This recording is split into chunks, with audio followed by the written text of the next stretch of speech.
and people are stuck up because of fog. But since you are here, it shows that time commitment is very important. So I welcome all of you in this gathering. Our Honorable Vice Chancellor Sahab would be with us shortly. So as you know, the theme of this gathering, this conference, is basically designed to have an integrative approach towards healthcare. I'll have a talk later on and we'll discuss in great detail what we are actually doing.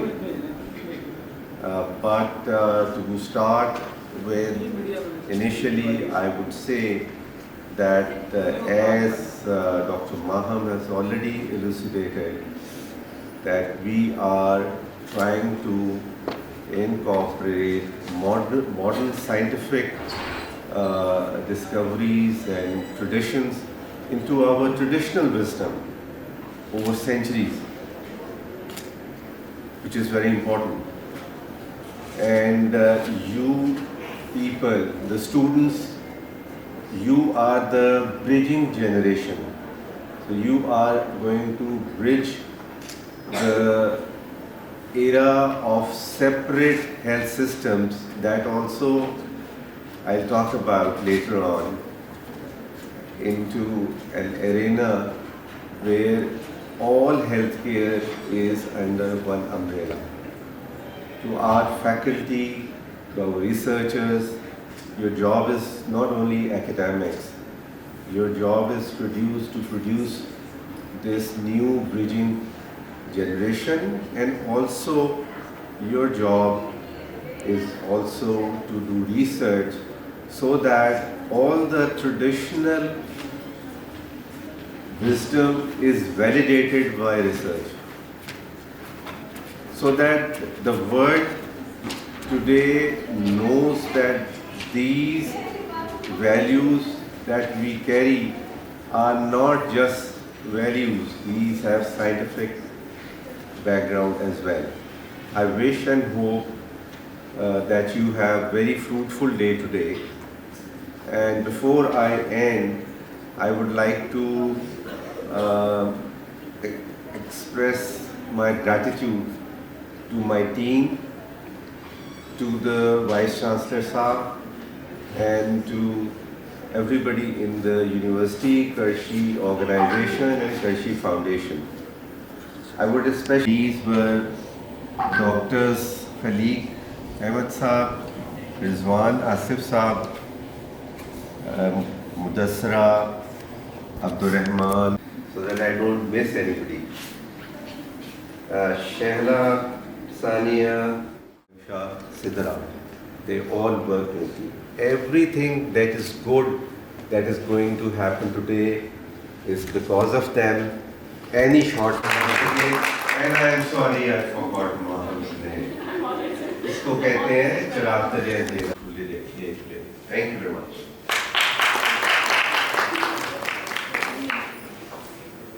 Today's proceeding and formally introducing the conference themes and objectives. It's my pleasure to invite the familiar face to all of us here, Dr. Rizwan Asif, Chairperson, Allied Health Sciences, Qarshi University, the dedicated and diligent Program Director of the conference, to take the stage. On integrative medicine, harmonizing Eastern wisdom with modern science. It is a privilege for me to introduce the theme and objective of this conference. So first of all, I want to introduce about the integrative medicine. What is integrative medicine? Integrative medicine basically is a bridge between the traditional medicine and the modern medicine.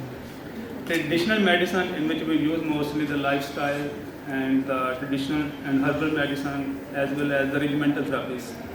While in case of modern medicine, definitely we use the life-saving drugs and as well as the modern technology to treat the patient and diagnose the patients.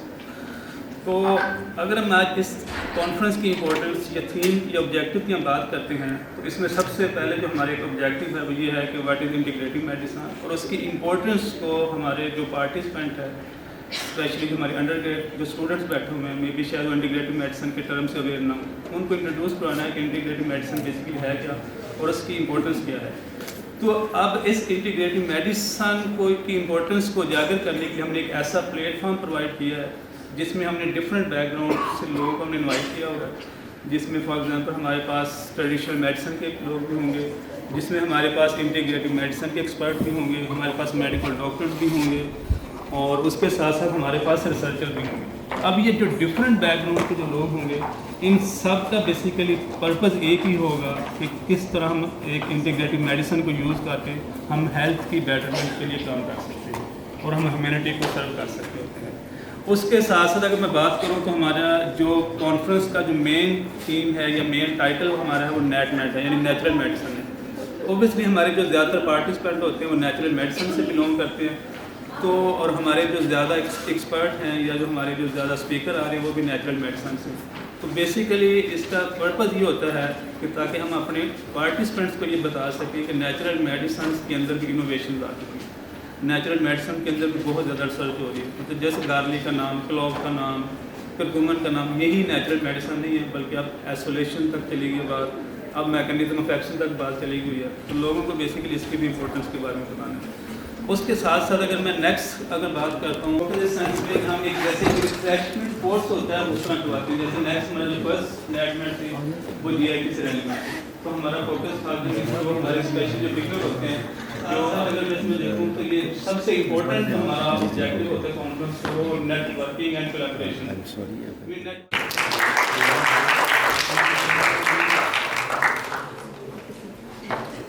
Clarifying the conference theme and objectives. I warmly welcome all our respected guests who are joining us gradually. Your presence is a great value to the grant. Moreover, extend a special and very warm welcome to our valued guest, Dr. Nusram Iqbal, who has joined us just now and whose presence greatly honors this gathering. Thank you.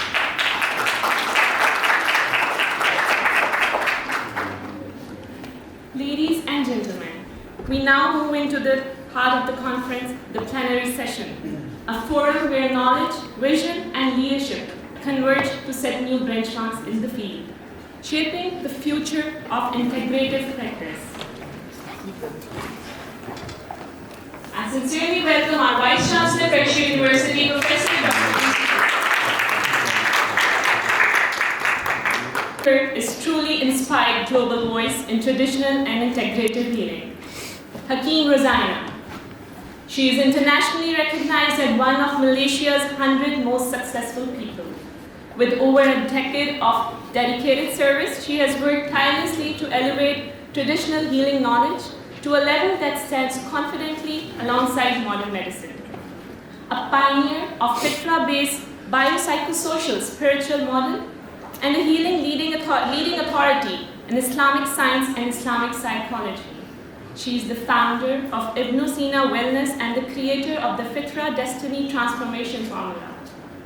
The title Hakima is an honorific reserved for practitioners authorized through certified scholarly lineages in Ibn Sina medicine.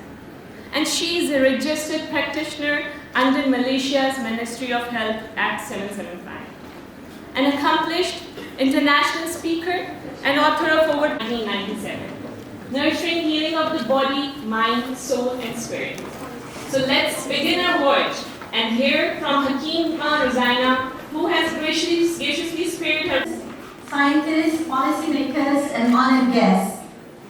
We gather today at a pivotal moment in human history, not merely a medical transition, but a civilizational turning point. For decades, global healthcare has advanced technologically at breathtaking speed. Yet, paradoxically, humanity is becoming sicker, psychologically, biologically, socially, economically, and even politically. We face rising chronic disease despite advanced medicine, escalating mental illness despite increased pharmacology, biological burnout at younger ages, social fragmentation and loneliness, economic strain from unsustainable healthcare system. This paradox has forced the world to confront a difficult truth. Medicine has advanced, but the human being has been forgotten. for what is life without being healthy, happy, successful, and opulent. Today, global institutions, including the World Health Organization, have formally acknowledged this failure and planned a new direction. Health must be holistic, integrated, biopsychosocial, and spiritual. With that declaration, something extraordinary has happened. World Health Organization has effectively positioned traditional, natural, and holistic practitioners, including Islamic physicians, as the doctors of tomorrow. Not because we are new, but because we never abandon the whole human being. Allow me to share with you on the collapse of the liberal materialist paradigm. For over a century, medicine was shaped by a liberal materialist worldview, one that reduced reality to what could be measured, dissected, and controlled.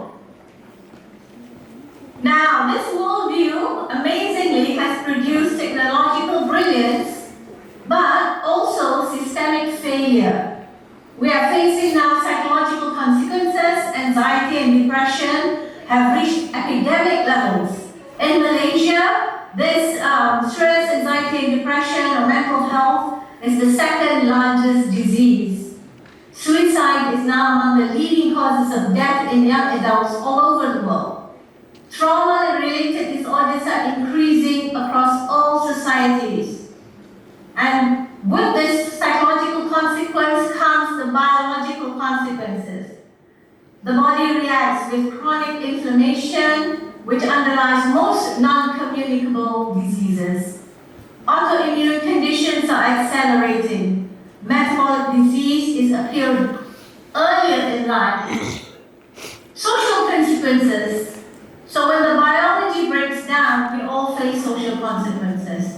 Loneliness has been declared a global health crisis. Family and community structures are weakening. Then, as the social consequence is faced, we also face economic and political consequences, as we can witness all around the world today. Healthcare costs are unsustainable. Medication dependency is escalating. Societies are increasingly polarized and unstable. The root problem is not lack of technology. It is the removal of the soul from medicine. Now, let us take a look at science and how it is now confirming ancient wisdom. Over the last 2 decades, science has begun confirming with data and imaging what Islamic medicine articulated a millennium ago. In psychoneuroimmunology, emotions regulate immune cells, inflammatory markers, and healing capacity. Islamic medicine has always recognized emotional states as the pathogenic and therapeutic forces. In the study of epigenetics, they have now proven that lifestyle, nutrition, trauma, environment, belief, and stress switches the genes on and off. This is the modern scientific explanation of mizaj, or temperament, and the constitutional individuality. In the study of neuroplasticity, spiritual practices reshape neural circuits, hormone regulation, and autonomic balance. Our scholars, our traditional scholars, have always thought that the heart disciplines the mind. In the study of the modern gut-brain immune axis, it is said that the digestive health governs immunity and mental health. And this is clearly the fundamental of the teachings within Ibn Sina medicine. In the study of inflammation science, we now know that chronic heat, oxidative stress, and dysregulation mirror Unani concepts of humoral imbalance. Once again, science is not replacing tradition. Science is validating it. And this is why the World Health Organization has now made a global shift. The World Health Organization now explicitly calls for person-centered care, integration of traditional medicine, preventive and lifestyle-based systems, recognition of mental, social, and spiritual determinants of health. These are all not symbolic. It is policy defining. It signals the end of medical arrogance and the return of medical humility. The old, the natural, the holistic, the humane has become the new. In clinical reality, 10 years of lived evidence has proven so many facts. Allow me now to move from theory to clinical reality. Over a span of 10 years, for example, Ingressina Wellness, established in Malaysia, has treated more than 3,000 chronic illness patients, many of whom were labeled incurable. In cancer care, we have treated various cancers using holistic, natural, regenerative approaches. We have documented cancer reversals, not merely cancer control, but cancer reversals.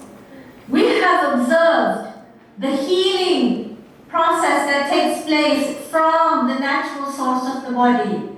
We have observed stem cell mediated tissue regeneration, including a colon cancer patient whose colon returned to a state of comparable to that of a healthy 20-year-old within a mere 18 months treatment. This has been confirmed through the colonoscopy, and it has astonished medical specialists in Malaysia. One current cancer patient has publicly appeared on national television with me, explaining his decision to refuse surgery and chemotherapy to pursue natural treatment with us. Over time, we witnessed the tumor collapsing as toxic burden reduced, inflammation subsided, immunity strengthened, and now the cancer size has begun to shrink. These are amazing, ladies and gentlemen. These are evidence that has never been achieved by modern medicine. In cardiovascular disease, patients were saved from open heart surgery, and patients who have already undergone surgical open heart surgery, as a post-surgical recovery, they came to us and were significantly accelerated. In several cases, cardiologists discontinued long-term blood thinning medication due to the stabilized parameters achieved. And thanks for sharing such narratives and real patient cases that beautifully illustrate the healing potential of this integrated approach. Ladies and gentlemen, I warmly welcome all my respected guests who are joining us gradually. Your presence here today adds meaning to this gathering, to lifestyle, mental well-being, and inner strength. Cardiovascular health is not just about the organ itself, but about a holistic approach that harmonizes enhancing heart health, combining evidence-based clinical care with lifestyle, nutrition, and preventive strategies. Our next speaker brings a rare blend of international graduate of Islamabad Medical College, Lahore, with postgraduate training in internal medicine from Georgetown University, Washington, D.C. He has held prominent academic and leadership, a pioneering initiative integrating virtual and on-site care. A diplomat and fellow of multiple American boards, Dr. Iqbal on the role of integrative medicine in cardiovascular health. Please give him a warm round of applause.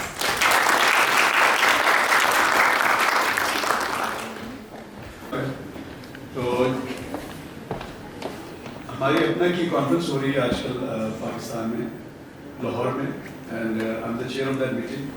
तो वो 5 दिन का जो event है, इसमें academics 2 दिन की conference है, टुमारो स्टार्टिंग टुमारो, एंड मेरे लिए बड़ा हो रहा था। ऊपर से गला भी खराब और एक के बाद एक चीज़ें. So let's start why. And I want to make something very clear to all of you about integrative medicine, because there's a lot of misconception about integrative medicine. When you talk about integrative medicine, people think like you're talking about alternative medicine, and you're talking about functional medicine. They have different names. Do not take away the conventional part, which is allopathic medicine, from this, integrative medicine. We add more stuff to it. The first day I had it today, it was Qarshi Shanda. Even we are in US, Mary Begum Qarshi is a US trained surgeon, and she drinks Qarshi, maybe fish oil, maybe coenzyme Q10, maybe flaxseed. You can add so many things. You need to advise him, eat ginger, eat garlic, flaxseed, chia seed, because they have omega-3 fatty acids. So you need to know these things. And these are the things you need to tell that cardiovascular patient. Then you need to change his lifestyle. Why? Because coronary heart disease is a lifestyle-related medical problem.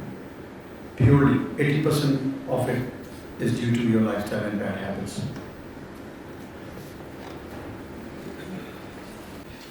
They have 82% reduced mortality. And what are the common habits, for these nurses? No smoking, physical activity of at least 30 minutes of walking a day, not overweight with a BMI of less than 25, alcohol intake was less than half a glass, diet which was high in marine, omega-3 fatty acids and cereal fibers, low in trans fats and glycemic load, high in ratio of polysaturated and to saturated fat. And the major component of integrative medicine, Dr. Hakima already mentioned, the major components, nutrition, physical activity, stress reduction, relaxation, emotional health, sleep, stop smoking, and supplements.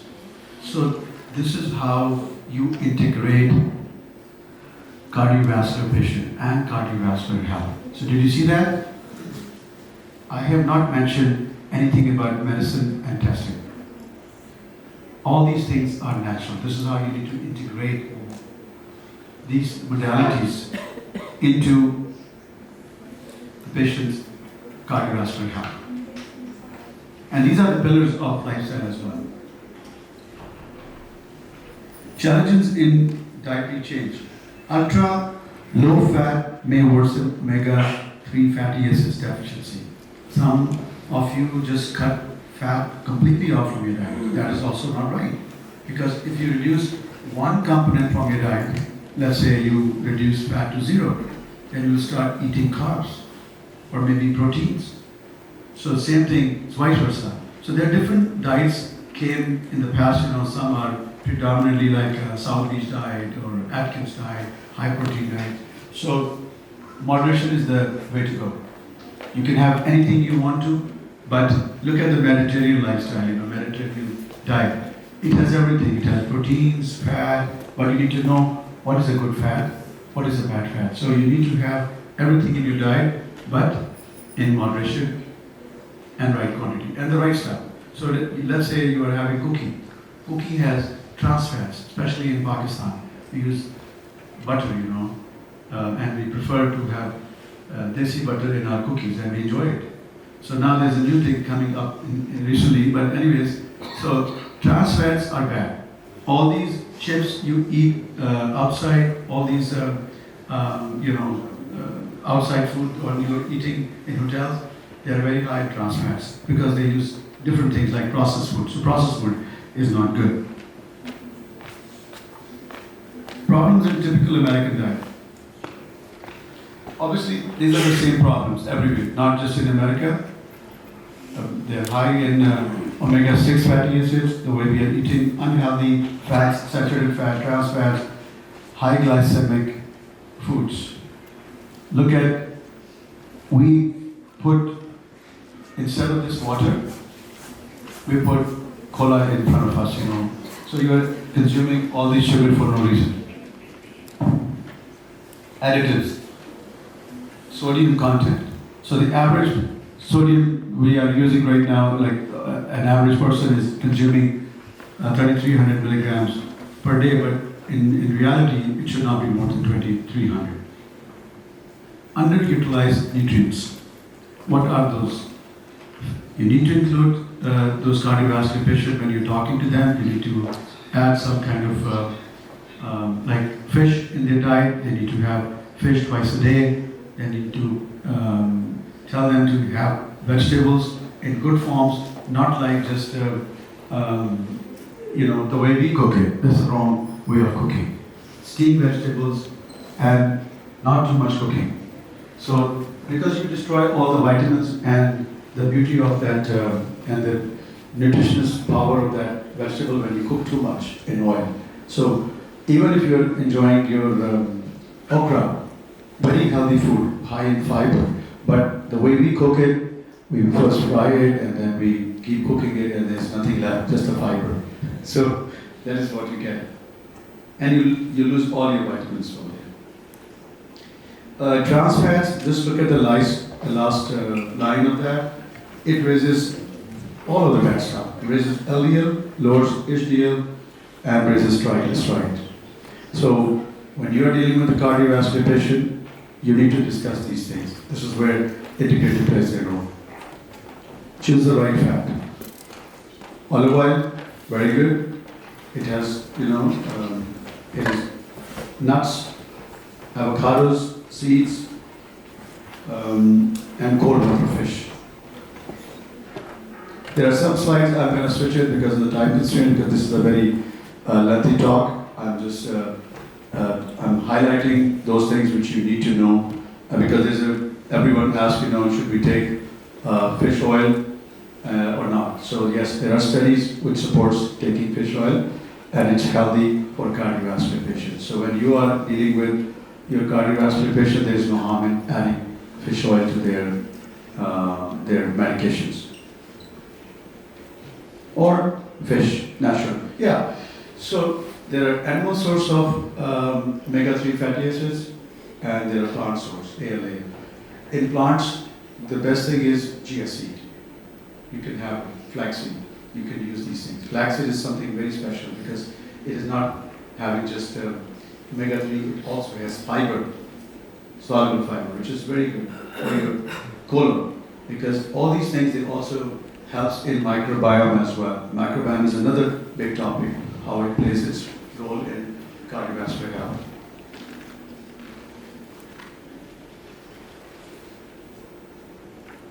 All these cruciferous vegetables, they're excellent source of, anti-cancers. Beans and legumes. Please encourage beans, all kind of beans. Kidney beans, black beans, garbanzo beans, all these beans are very good, and make it, encourage patients to, because हमारे diet में we eat dals, and dals are very healthy, high in protein, but these beans are very good source of fiber and protein. And look at the taste, you can make it chart. So when you're making a chart, you can add some lemon to it, you can add some onions, you can add cucumber. When you make this whole thing, it becomes a full meal actually. And I encourage those who can, have this family support, advise patient to please, because it's a family conference, not just a patient. The wife is also a very important person because she's the one who's feeding that man or a cardiovascular patient. So they need to know what kind of meal they can prepare. And this is a full meal actually. So these are the things you need to encourage. I'm not a big fan of artificial sweeteners.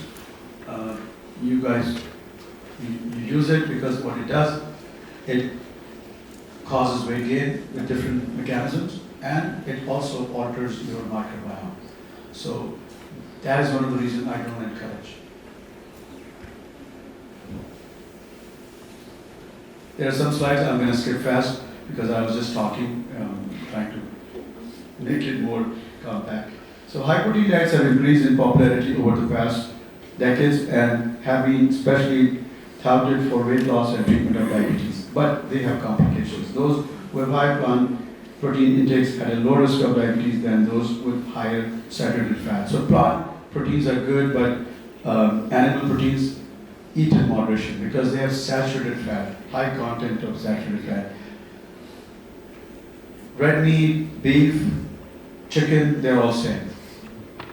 Chicken is worse than anything else because they use injections, chemicals, hormones, and it acts differently.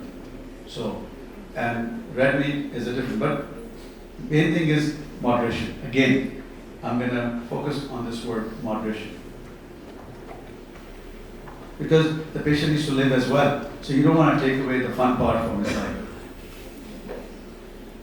Red meat consumption is associated with increased all-cause mortality, cardiovascular disease, cancer, diabetes, and hypertension.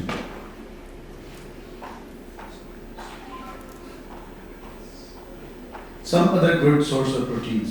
Probably some of you guys don't know because these are the things patients usually ask. So when you talk to patients, some patients they don't like eggs. If someone likes eggs is the best one because जो हमारे organic eggs and desi ande, it's a good source of protein. They can have 1 to 2 eggs a day. One egg they can remove yolk, but the one they can have it. That's not a problem. Just a white of an egg is very healthy. So egg is a good source. Plain Greek yogurt. If you look at that cup, Greek yogurt, sahi banao, 20, like 250 if it's उसमें, so you get 20 grams of protein from that one cup.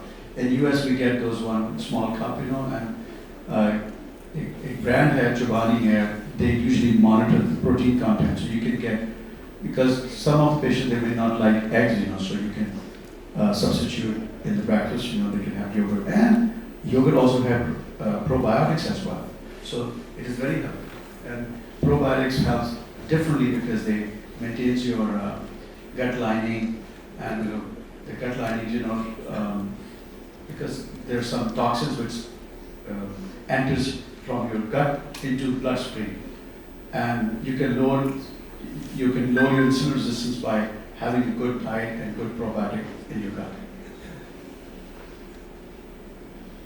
I already mentioned about nuts, seeds, and legumes.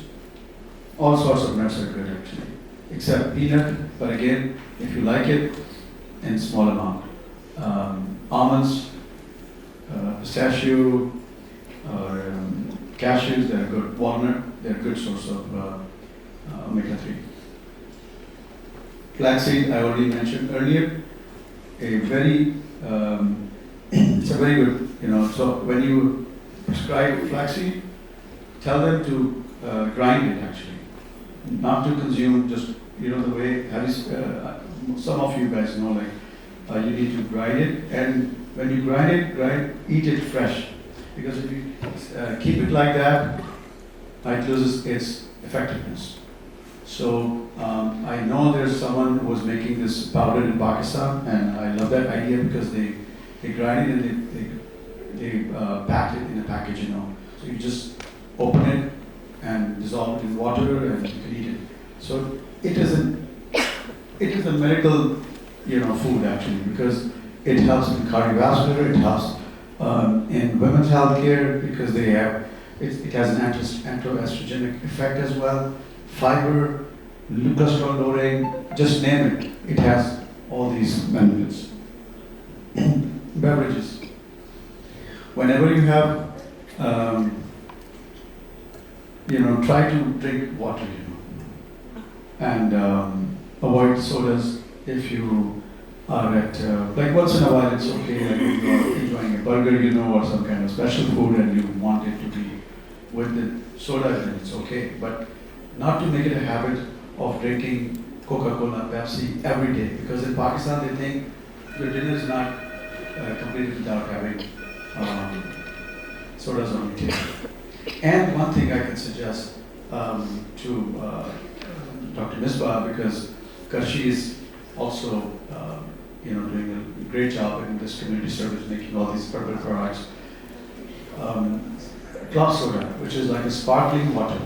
it is very healthy. Those patients who are addicted to Pepsi or cola or kids, replace it with sparkling water because it's an addiction to that sparkling effect. And tell them to please add a little bit lemon to it. It will give some little taste. Or if they really want to do something, you can tell them please add Kheruaza 2 drops or Qarshi's 2 drops and enjoy that drink because it's all psychological impact. You want to see the color and you want to have that fizzy effect. So this is a very common problem because this is one of the highest consumption of sugar source in Pakistan or all over the world. Not because this is what is the root cause of obesity is right now. Green tea, no harm.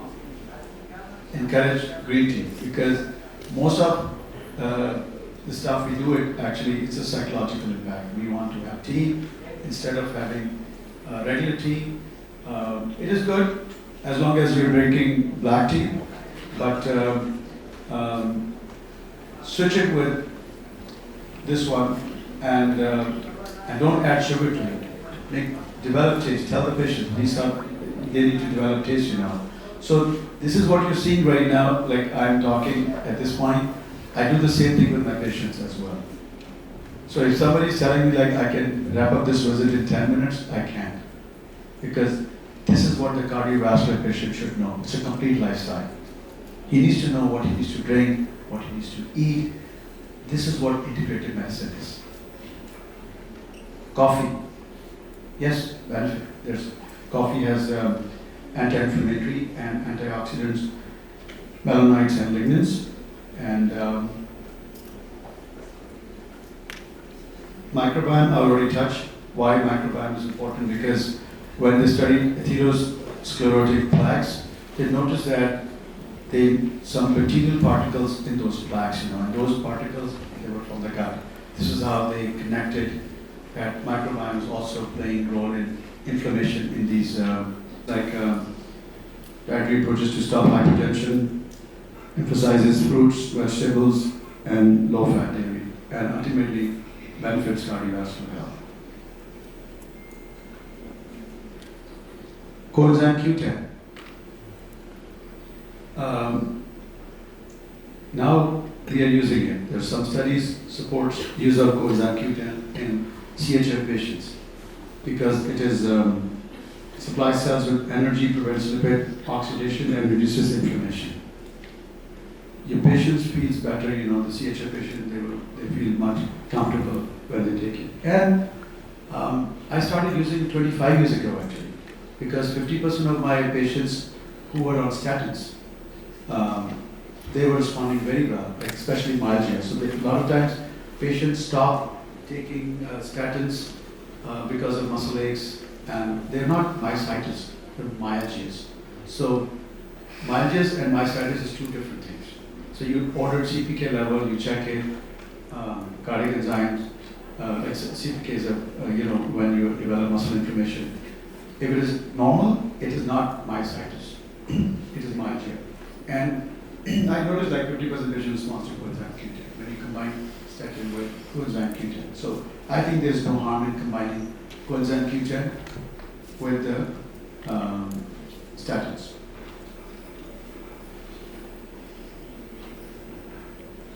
Recommended supplements, I already mentioned omega-3 fatty acids, coenzyme Q10. I'm going to skip these. Vitamin D, very common problem all over the world. So add vitamin D to your cardiovascular patients. Their vitamin D level should be good. 4,000 units every day is the recommended dose. I noticed like in Pakistan they are using 200,000 units, giving everyone like every month. I don't know, because I don't recommend that this way. Only to those patients, somebody's vitamin D level is close to less than 20, and I need to fix it quickly. That is the only time you use 50,000 units. Still not 2,000, 200,000. 50,000 every week times 4, something like that. Or not like the whole nation is taking 2,000, because it can also cause toxicity as well if you don't monitor the level. And the toxicity is very severe. So that is why I'm telling every one of you guys, because everyone is writing vitamin D. But it is essential. 4,000 units, 2,000 to 4,000 units are safe. Safety is very important. Vitamin K, K1, K2, now K2 is also coming up with some benefits in bones and arteries. So some of the formulation you're seeing with vitamin D, it is coming with K2 formulation. Not recommended. No vitamin A. Natural is fine. If somebody is having mango, apricots, they're okay, because natural sources are work differently than the unnatural vitamins. Cardiovascular, they have no role. B groups. No studies have confirmed, because B vitamins, they lower homocysteine level, which is connected to cardiovascular disease. But you should eat those vegetables and fruit which has folic acid, vitamin B source. Natural sources are better. But for a patient who's taking metformin, B12 is necessary. So we need to see where it is important. Why we're using it. L-arginine, vitamin C, calcium, not recommended. Now I'm going to telling you the things which they need to do regardless, every one of you, not just a cardiovascular. Physical activity. So physical activity is any movement of the body done through skeletal muscle, contraction that causes the energy expenditure to be beyond its baseline. Benefits: higher health, relative fitness, higher control and maintenance of healthy weight, less risk of disabling medical condition, less chronic disease rates than people who are inactive. The next step is exercise. It is a purposeful physical activity that is organized, planned, and recurring, and that is done with the intent of improving or maintaining one or more components of one's health. Physical fitness, it's another higher level. So you start with physical activity, you do exercise which is planned, and then you go to another higher level because you are targeting, like what do you want to do? Muscle building, cardiovascular endurance is our target. Body composition is another thing we are focusing when we are talking about fitness. Guidelines: 150 minutes a week of moderate intensity physical activity recommended, or 75 minutes of vigorous intensity physical activity. Any movement is better than none. Additional benefit: if somebody wants to lose weight, more benefits, more cardiovascular thing, increase the number of minutes to 300 minutes a week. 2 to 3 times a week, we all need strength training. So when we age, we lose muscle mass, and this is what we call sarcopenia. So muscle mass is very important. So we need to maintain that muscle mass by having physical activity. Stretching 10 minutes, 2 to 3 days a week, and yoga or tai chi 20 to any activity, whatever patient likes it, they can do that. Yoga, now yoga is very popular in Pakistan as well. They can do it because it calms them down. But I'm going to touch. So many benefits of physical activity. I don't need to go in detail of that. It reduces anxiety, quality of life, physical functioning, brain executive function as well. And when they are active, they develop collaterals in their cardiovascular vessels. Emotional health. So when we see a cardiovascular patient, we need to look at their emotional health, stress level. How can you reduce the stress level in a patient who has a cardiac disease? Mindfulness. You need to advise them to do mindfulness or meditation. During stress response, you can see what its stress can do.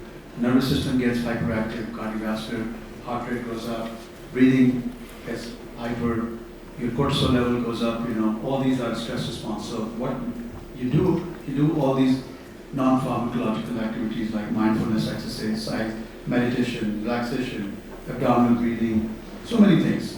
But in Pakistan, I recommend namaz, the best, because it is a complete lifestyle. Sleep, food, discipline, mindfulness, meditation, emotional health, connectivity. You do everything when you go and pray in your masjid. This is how I concluded all these fellowships, you know. Like I'm trained in lifestyle medicine, I'm trained in integrative medicine. But what I'm going to tell you that this is something very easy to follow. If somebody can just imagine a person who's going 5 times to masjid, how many minutes he will walk every day? Close to 50 minutes. And will do it in breaks.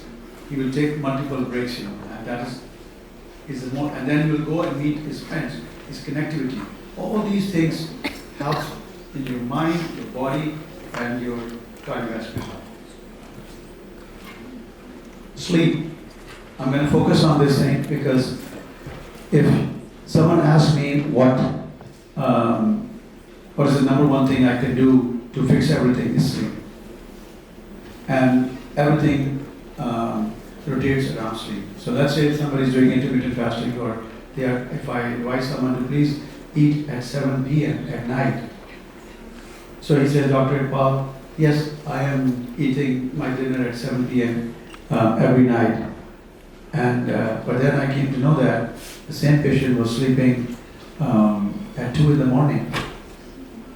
So my next question was, so what happened after 7 p.m.? So he had a dinner and he had another snack at 12 midnight. So he, instead of doing something good, he's doing bad to himself. He added another meal to his diet because he was not sleeping well. Because sleep is the most important thing. It causes genetic repair, just like the Dr. Hakima mentioned about epigenetics, so these things play a very important role. 20% sleep less than 6 hours. And last but not the least, if your cardiovascular patient is smoking, so you need to tell them stop smoking. But there's a big challenge of telling them to stop smoking, because I've seen so many patients, they don't want to hear anything about smoking. The only thing you can say, you don't need to argue with them. You need to respect your patient, respect them, talk to them, mention them about smoking, and let them think about it, and let them make that decision. Because some of the patients, they don't want to hear that you're talking about their smoking. And because this is a very challenging thing. Because this is the only thing which make them relax actually. So how you're taking their relaxation away. So when you're talking about smoking, yes, from your point of view, it is bad. But from his point of view, smoking helps him. So tell them in a very smart way, and there are helplines and a lot of things, but this is something. And physicians should not smoke.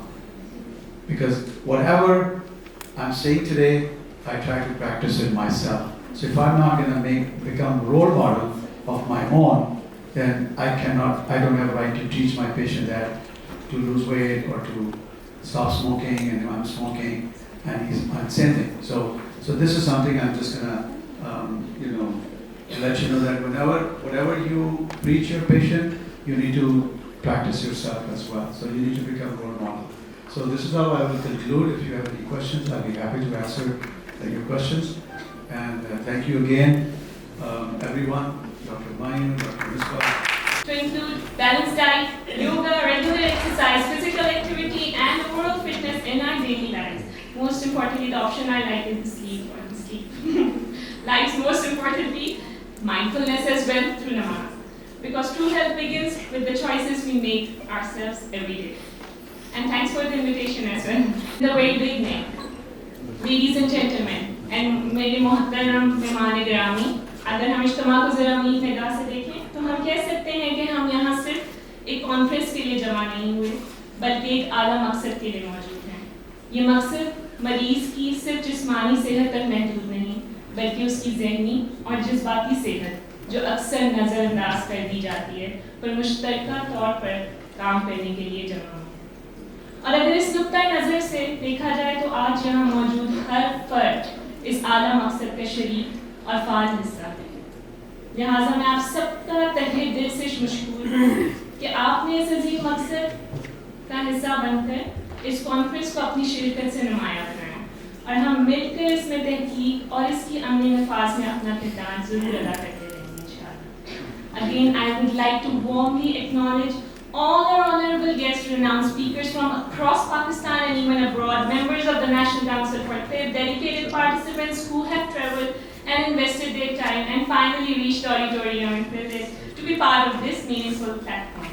Your collective presence transformed this conference into a living example of integrated practice. Ladies and gentlemen, here I warmly welcome Executive Director, Qarshi Organization, Mrs. Dr. Misbah Iqbal Qarshi. Your presence truly adds and has always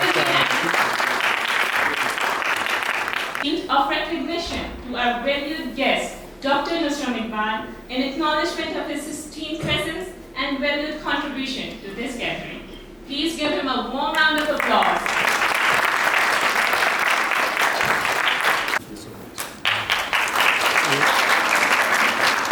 दूसरी कैमरे में thank you so much. बहुत बहुत शुक्रिया आपका। Would you like to come for a picture as well? Picture on his right picture.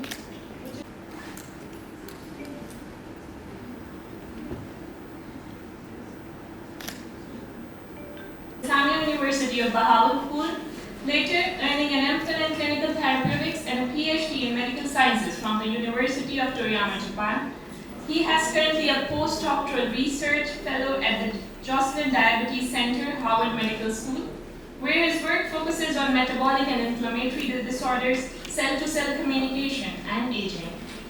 A recipient of multiple Young Investigator Awards in Japan and prestigious international fellowships, his journey from Pakistan to Harvard is both inspiring and impactful.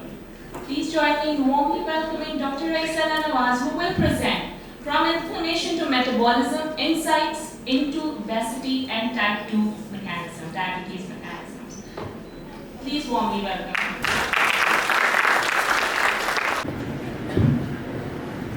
Assalamu alaikum.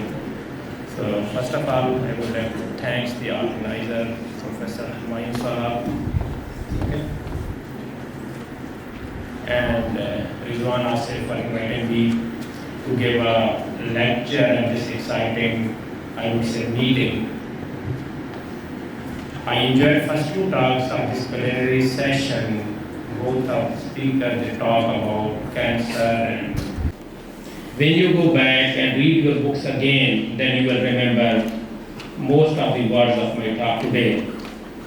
So my talk basically will focus on, I would say, physiology and biochemistry. So as I know you all are medical graduates belonging to different universities or disciplines, I am quite sure you will be able to understand what I will be talking about. And this like sharing session will help you to explore your future options. As I'm talking briefly about my current research that I'm doing at Joslin and Harvard Medical School, where we are focusing on RNA medicine, where we focus on epigenetic changes in diabetes.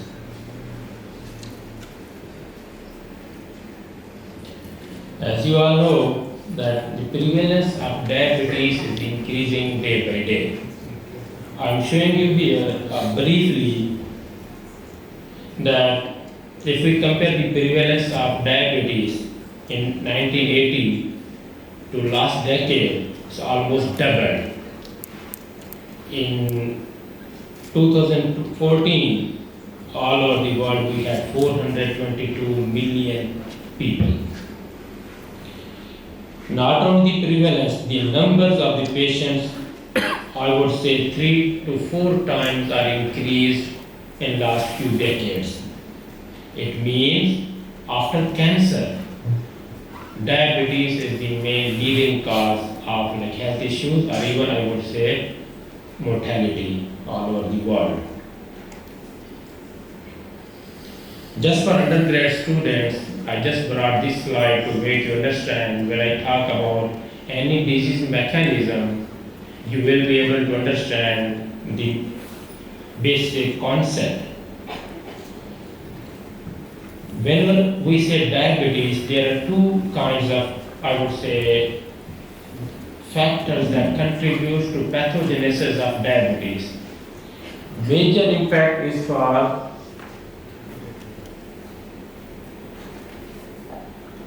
environmental factors like sedentary lifestyle. In sedentary lifestyle, the people who don't do like most of the physical activities and the insulin resistance developed almost decade before the people develop diabetes. So in development of insulin resistance, the major contributing organ in the body are adipose tissue, or fat in the body, muscle and liver. When there is dysfunction of these three metabolic organs, then the people develop insulin resistance. On the other hand, when we say about genetic factors, usually we use genetic factors for only type 1 diabetes. But we have evidences that genetic factors mean involvement of pancreas or beta cells also contributes to the insulin resistance. When there is a disturbed homeostasis of the body, on one hand we have insulin resistance, on the other hand beta cell produces less insulin. Both together can do, we can say, decreased insulin action that leads to development of type 2 diabetes. Because today I will be talking more about inflammation, so I just wanted to let you know like how the science has changed the concept of diseases. In the past, I would say human fat or white adipose tissue was known, maybe you have studied in your physiology books, that adipose tissue is only an inert energy storage organ. It has nothing to do with metabolism. But in current scenario, when I say present, means just last 2 decades, we have discovered so many factors or so many functions that adipose tissue can do. I'm showing you here various types of cells present in the adipose tissue that contributes to the metabolism or that contributes to like a homeostasis of the body. I will share you like macrophages, adipocytes, B cell, T cell, and so many other factors. And most recent discoveries shows like exosome or microRNA are also adipose tissue's main producer of these cells, and these cofactors or factors can travel to the other tissue through blood circulation and regulate the metabolism of distant tissue. Still, so there are so many things that we can explore or they are yet to be discovered. What kind of role different kind of adipose tissue in the body play a role in the regulation of homeostasis.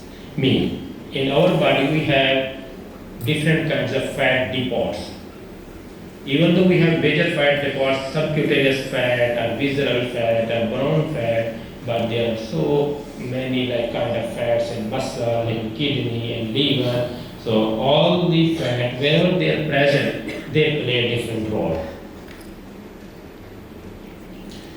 Before going to talk about my key topic of macrophages, I just wanted to let you know that how many,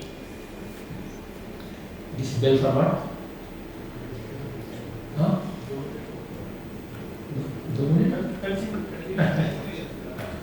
I just started, I said, okay. Okay.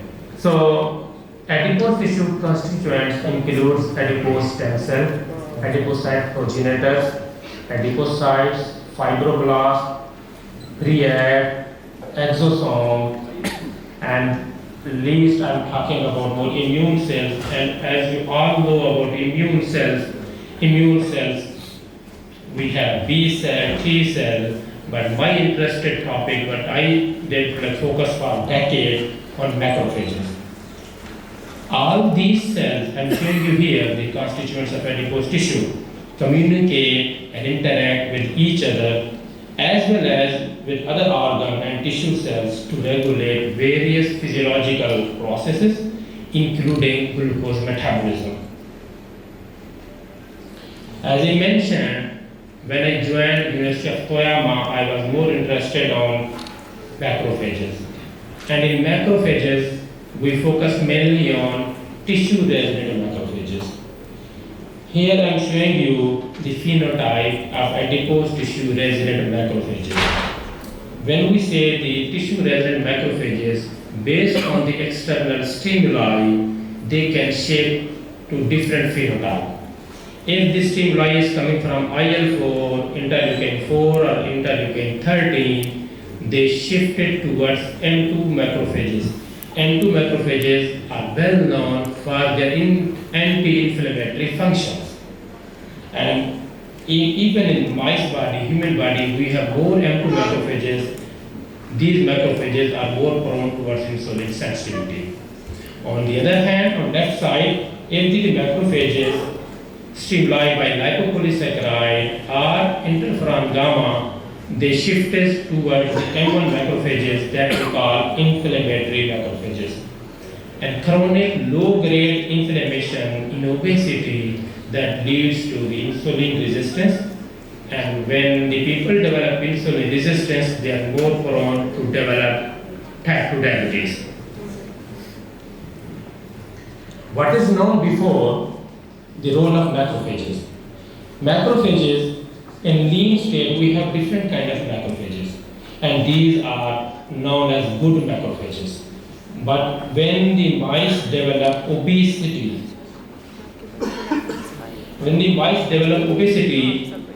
there are phenotypic switch of M2 macrophages to M1 macrophages. Here we can see there are a lot of number of M1 macrophages in mouse, obese mouse.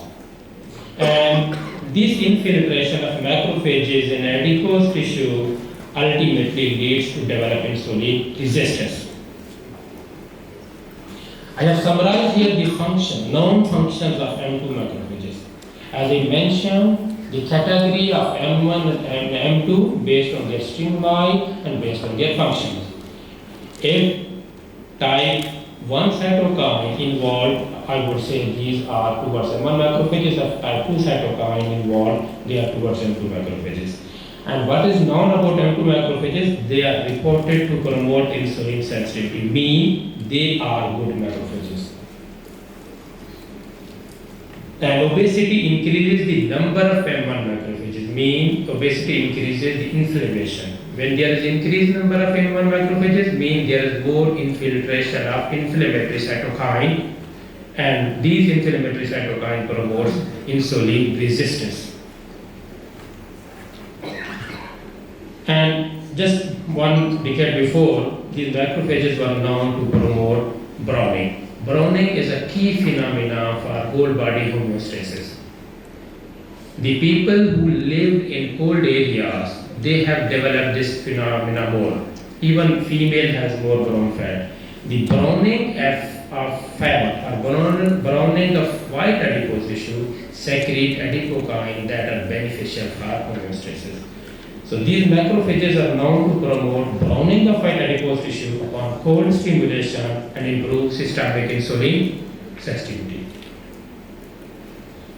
But in research we have always a challenging topic. Once we discover something, the other group come in front and they can deny the theories what was developed before. In 2017, together with our finding, we have shown that what is known before is not exact what we have seen in our laboratory. Our lab and 6 other labs in Europe, we have developed a same assay. The different groups, like in our field, whatever they have shown, in our hands, we could see the opposite effect. That could be possible in science because of transition. And this recent group shows that M2 macrophages do not promote browning of white adipose tissue, mean M2 macrophages are not good macrophages. So if adipose tissue are good macrophages, we have to know their major source, meaning where they are residing. This RT-qPCR analysis shows that epididymal white fat has abundant macrophages. Macrophages mean here I'm showing you qPCR result of only M2-like macrophages or CD206. We can see clearly that EVAR or epididymal white adipose tissue has more expression of CD206 macrophages and little expression in inguinal white fat, and other tissue somehow express another expression of these markers. So the next question we asked, how about insulin sensitivity in obesity? To prepare the model of obesity, we fed these mice on high-fat diet for 12 weeks and then performed physiological analysis. I'm showing you here again the glucose tolerance test. Consistent with the lean mice, when we have obese mice, we could foresee the improvement in glucose tolerance and insulin sensitivity. And the metabolic genes were consistently upregulated in fat of transgenic mice. This data confirm again that lean or obese mice depletion of CD206 is beneficial. I'm summarizing here because I skipped a lot of data just to make you understand the conceptual advances in our field, that when we deplete CD206, what happens? CD206 secrete cytokine like TGF-beta. TGF-beta is a transforming growth factor.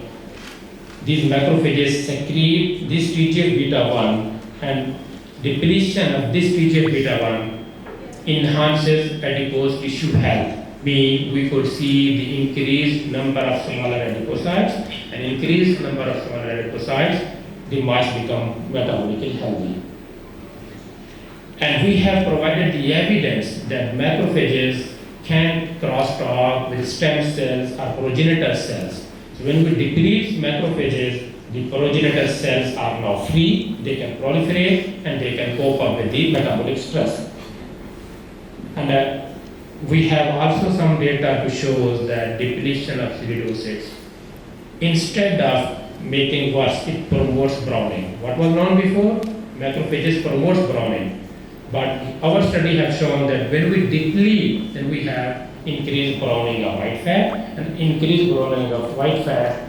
And we have also shown that when we deplete CD206 and TGF-beta1, we have less fibrosis in fat, in liver, in muscle as well. Altogether, the concrete phenotype is that depletion of CD206 promotes insulin sensitivity. The next part of my talk is role of macrophages in muscle. I was interested in muscle because in diabetic complication, even in my family history, we have like type 2 diabetes history when the people or patient develop type 2 diabetes and they are not curable. As you all know, diabetic foot, if they have an injury, there is always delayed recovery process. I discussed this idea with my professor that why not we can develop something when diabetic patients got injury, we can enhance the regeneration potential in those injured muscle. Then we tested our model for this injury model. My hypothesis was that CD206 macrophages promotes or inhibit biogenesis and muscle regeneration in lean versus obese mice, and how these macrophages crosstalk with muscle stem cell. There are several reports known. It's hard to believe. Yes, in textbook we have studied something different.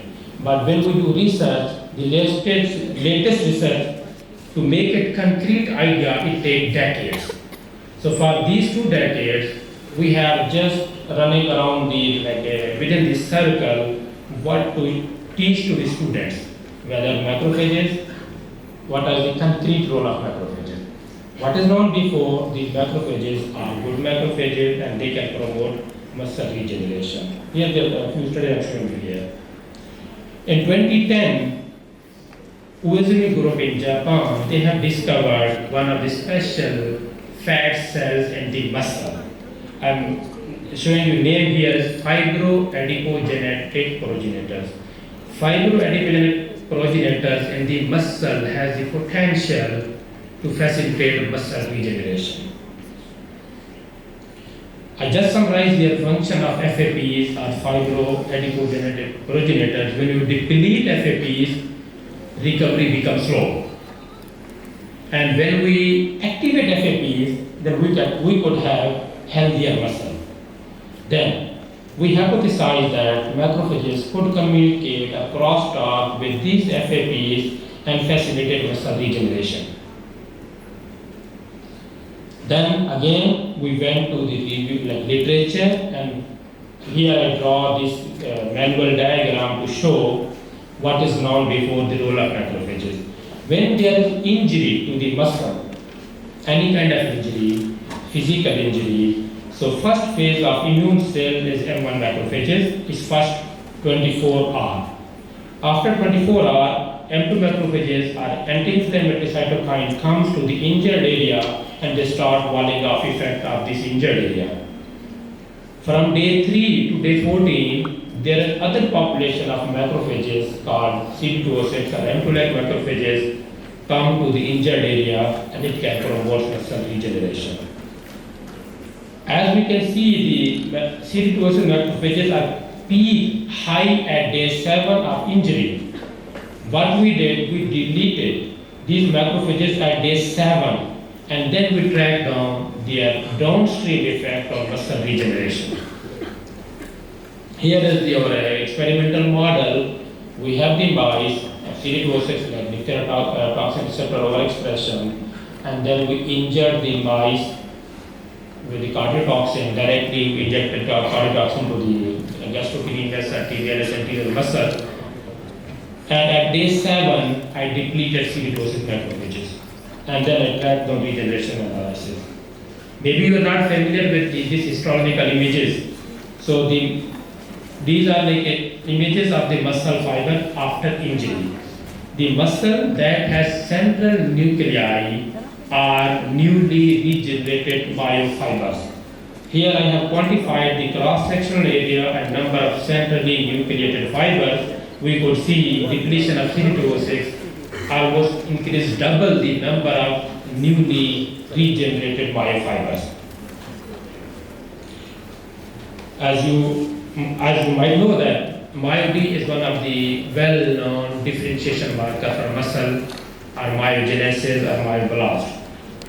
Okay. I will skip my data. I can give you take-home message only. Just allow me a few minutes. This is not research. This is just for students. So I moved to Japan in 2013, almost 12 years I'm abroad.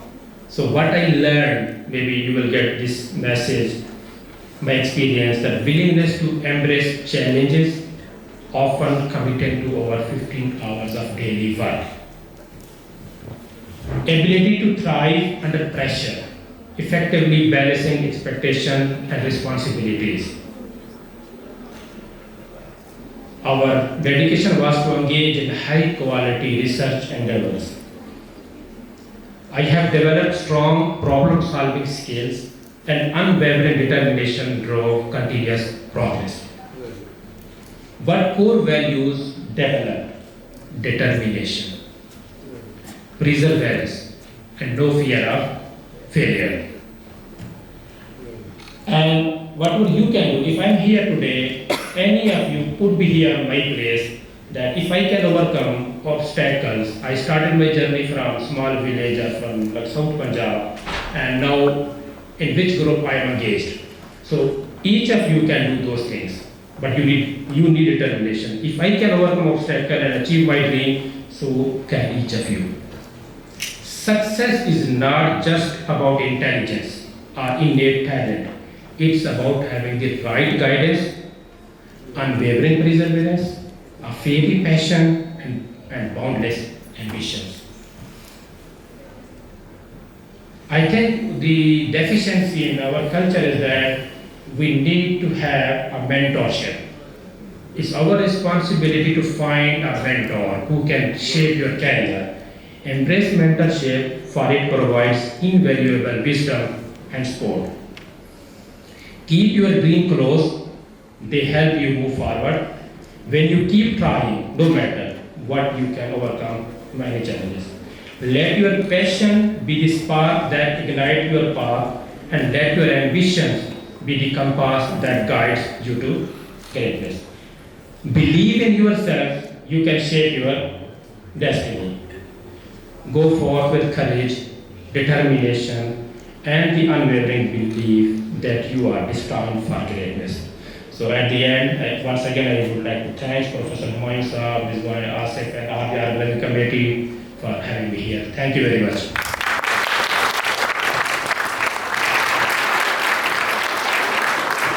My question is that you've talked about all of these research that is certainly very helpful. Is there any transition that you see from your lab research to the pharmaceutical or to the medical side, so that your research can help patients actually?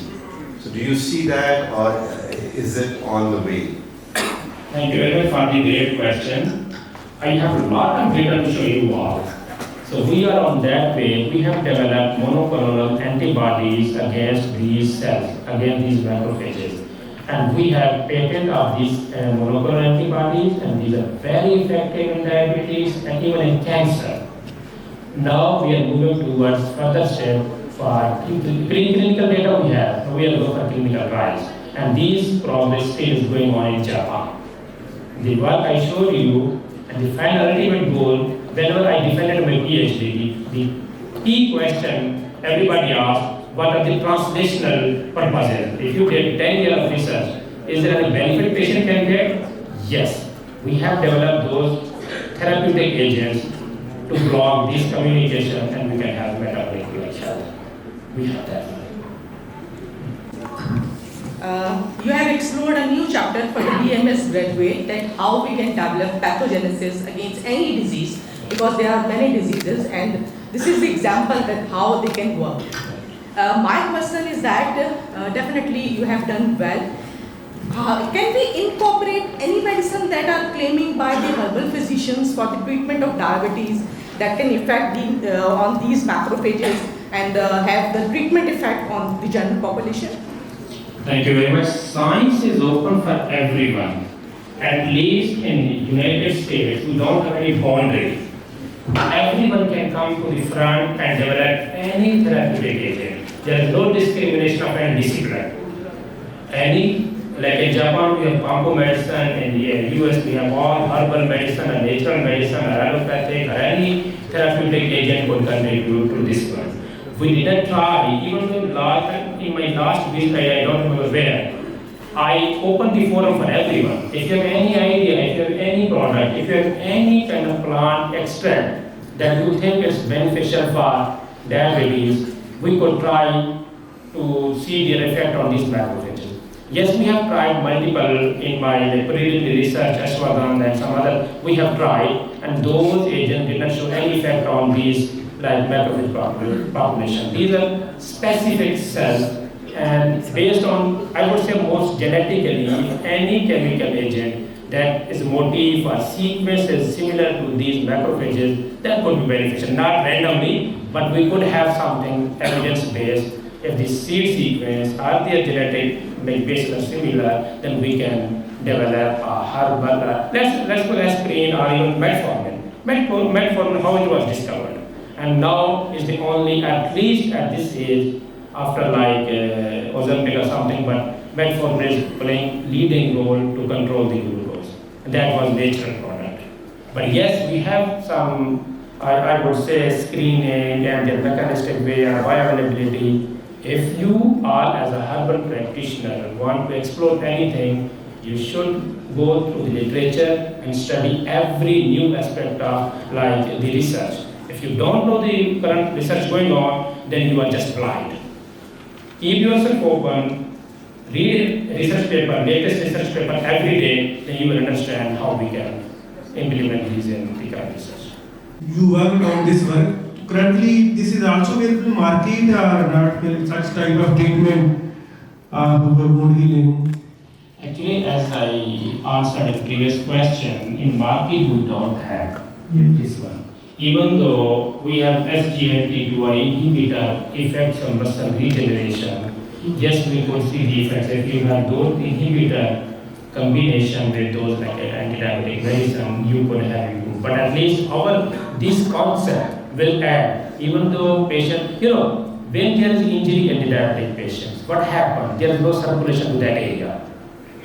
That's why when we take any medicine, oral or like IV, that cannot reach to the like injury, that's a necrosis development. Our theory is that because macrophages come to that necrotic area, if we inject these monoclonal antibodies to that injured area, it can facilitate myogenesis, it can increase vascularization, that we have that evidence. Yes, we can, but still it is on the way, but we don't have a concrete evidence of this one. But in the near future we will have. Presentation and answering questions, elaborately and with patience. You are truly an asset to the Eastern medicine community, without a doubt. Ladies and gentlemen, here I warmly welcome our respected guest, Dr. Sahibzada Anwar Ahmed Bugli. Thank you, sir, for joining us today. And I would like to tell you here that apart from holding many other laurels to his name, he has also served with distinction as the first head of Department of Eastern Medicine, Qarshi University, whose foundation has definitely led cornerstone and vision, also led the cornerstone for the growth and excellence of this department. Thank you, sir, for joining us. Thanks a lot. Ladies and gentlemen, that brings us to a well-deserved tea break, isn't it? Okay, so please join us for refreshment, informal discussions and networking. I would request all the professionals to gather at the coffee shop and all the students, they will be gathering besides coffee shop in the lawn. And let's recharge. We will reconvene promptly at 11.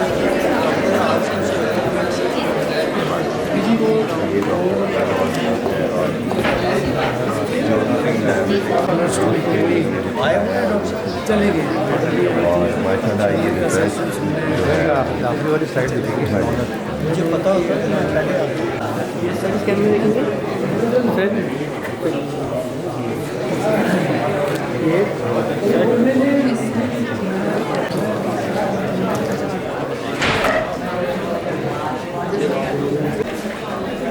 अब थोड़ा पीछे होंगे yes sir इस cam में देखेंगे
Wait.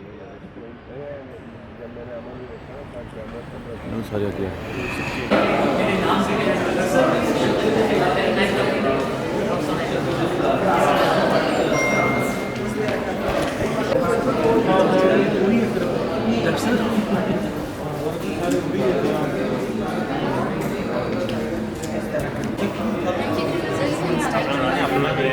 Is it instant?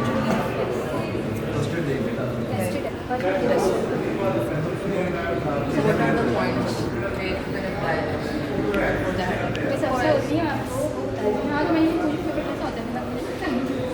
So how it actually when Before we begin the academic discourse of session 2, it is my honor to respectfully invite our esteemed conveners to kindly join us on stage and take their seat. Our first convener, Dr. Sahibzada Anwar Ahmed Bukwi. Dr. Anwar Ahmed Bukwi is a distinguished physician, public health leader, scholar and author, a graduate of King Edward Medical University with formal training in public health and hospital management.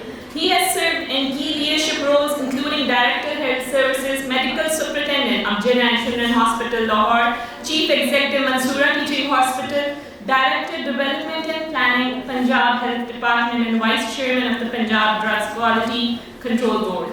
Alongside his administrative excellence, he is respected historian and writer, recipient of the Gold Medal for Best District Health Officer of Punjab, whose life reflects a rare blend of service, leadership and scholarship. Here, I would like Dr. Anwar Ahmed Bukwi to kindly come to the stage and occupy your seat. Secondly, now I invite the second convener, Professor Dr. Khaliqur Rahman. Professor Dr. Khaliqur at Fatima Memorial Hospital, Lahore. He holds MBBS and MS Urology qualification and is a fellow in Urology and Sexual Medicine from McGill University, with FECSM from Europe and certification in Sexual Medicine from Oxford. His vast experience and international exposure make him a leading authority in his field. May I request our honorable guests to kindly occupy your seat as well on stage. Please give him a warm round of applause for joining us today. These distinguished academicians and clinicians bring with them not only experience and wisdom, but also the responsibility of guiding today's dialogue. Focuses on how integrative medicine is translated into real-world clinical and educational settings, where ideas become action and knowledge transforms patient care. Our speaker, the next speaker we are having, is a leading voice shaping the future of integrative healthcare through science and innovation. Dr. Muhammad Mudassir Saeed is a distinguished researcher with expertise spanning Eastern medicine, phytomedicine, and clinical integrative medicine. Holding a BEMS, MPhil in phytomedicine, and a PhD from Dalian Medical University, China, he represents a powerful blend of traditional wisdom and modern biomedical science.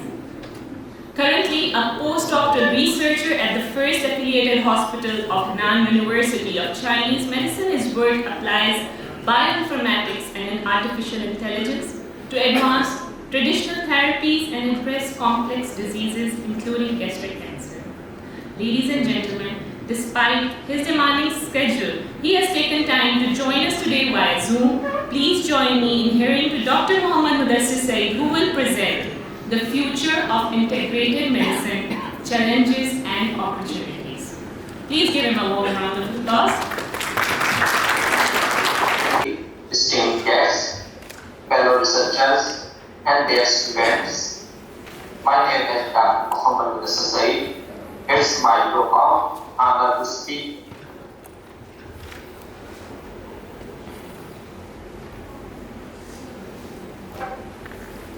with you today on the topic of future of integrated medicine. First and foremost, I must express my profound gratitude to the Qarshi management and the leadership of Mr. Qarshi and Dr. Mr. Qarshi for developing an institution to speak here with you today. My sincere thanks to Professor Dr. Humayun Iqbal Khan, Dean of Faculty, and Dr. Malik Ahmad, the chairperson, and a special acknowledgement to the organizing committee, especially to my dear senior Dr. Rizwan Asif for making this moment possible. It is true honor to speak here today. This moment is deeply personal for me. I am not just a speaker at this conference. I am a proud alumnus. My own practical journey started from here within these walls in 2017. Later, I will share some memories from my time here.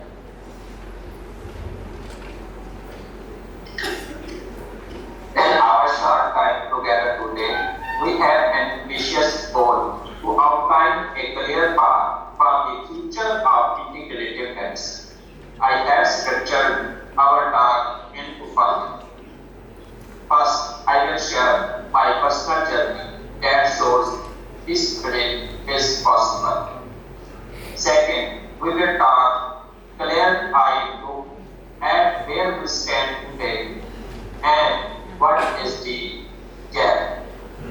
Third, I will introduce the modern tool that act as our material and translators for integrated medicine. Fourth, and the most important, we will translate this into specific actionable model for leadership. And the last, we will visualize the shared future that this will make possible.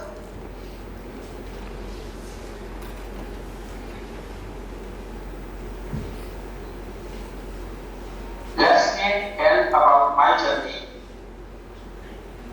It began with BMS degree from Islamic University Bahawalpur, grounding me a principle of Eastern medicine.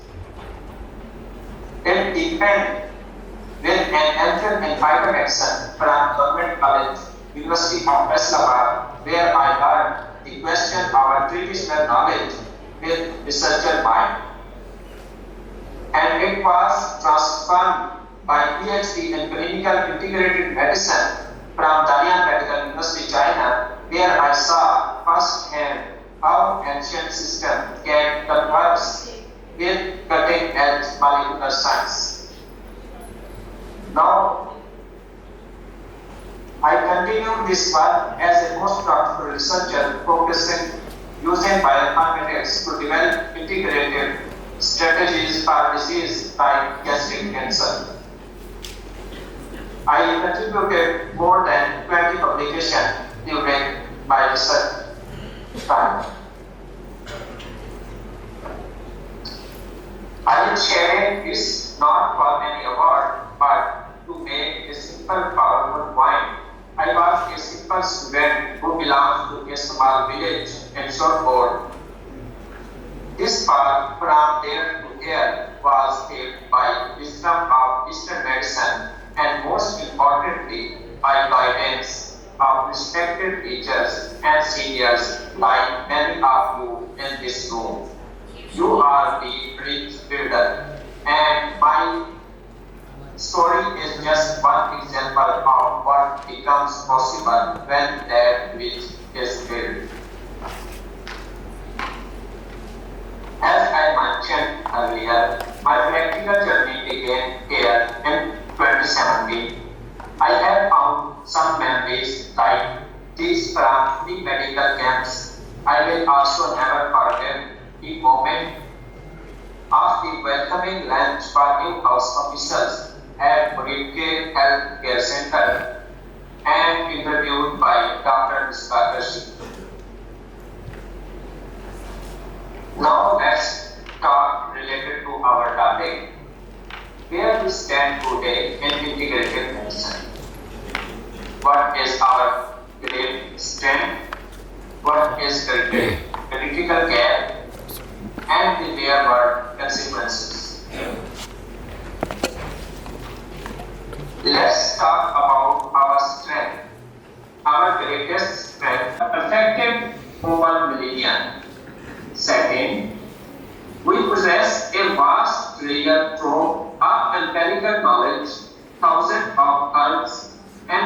foundation with calculated effect. And the third, this legacy is alive today because it's powered and protected by institutions like Qarshi University. You are the guardians and innovators. This is our unshakable foundation. So let's talk about what is the critical gap. To integrate globally, we must translate our wisdom into science. And the world asks for you in specific language. For example, hard data, clinical trials, and molecular explanation. Our challenge is not that our medicine lacks effect. Our challenge is that we often lack of scientific vocabulary to promote it. Closing this gap is our mission. This is bridge we must build together. In previous slide, we discussed about critical gap. So this gap creates hurdles in regulation, policy, and collaboration with the mainstream healthcare system. But Qarshi already has one of the Pakistan's best Eastern medicine research center. To have the raw material, deep knowledge, and ongoing research. To provide next step is to convert this valuable research into high quality, high impact academic publications that are read and cited worldwide. How to do that? To key academic collaboration by partnering with experts in bioinformatics, molecular biology, clinical trial design, we can build a robust evidence that turns our traditional foundation into globally recognized therapies.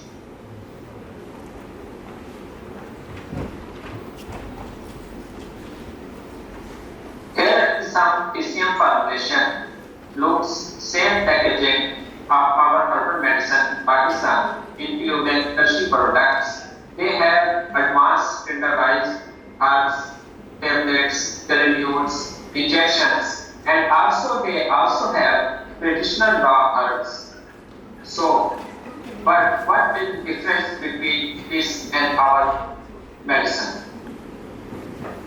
The difference is here, the evidence exists. In this table, you can see they have different clinical trials for various formulations. They provide proof these formulations effect on specific pathways published with high quality journals, but our medicine don't have this type of publications.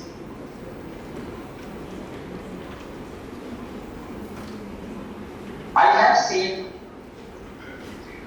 this future action in my current hospital, first affiliated hospital in our University of Chinese Medicine, where I work. Patient care is seamless plan.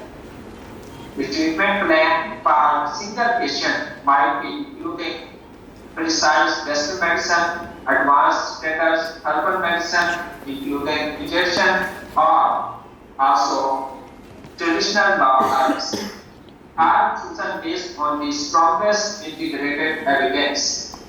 This is not theory, it's working model, and its model we have all the pieces to build right there.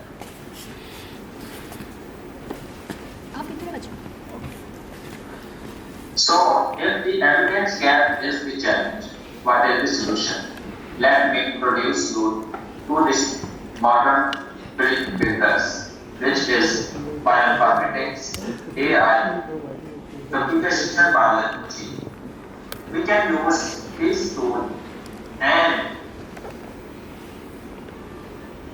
translate our ancient science into modern science. They don't replace our traditional knowledge, they translate and amplify it. There is the steps from herb to herb. we need to identify key active compound from our traditional herbal formulation, then use molecular analysis and predict a specific protein, specific gene for disease.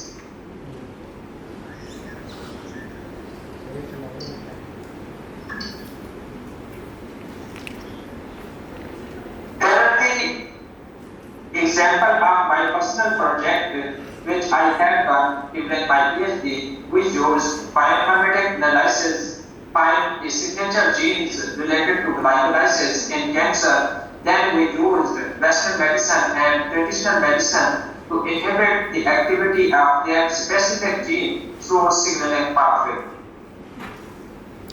Buffalo, we use traditional medicine, buffalo, which is the active part of Chansu.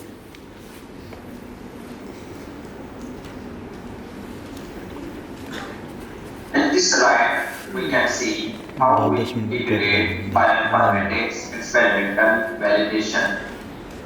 So for phase one, we started with bioinformatics mining vast database to find candidate targets.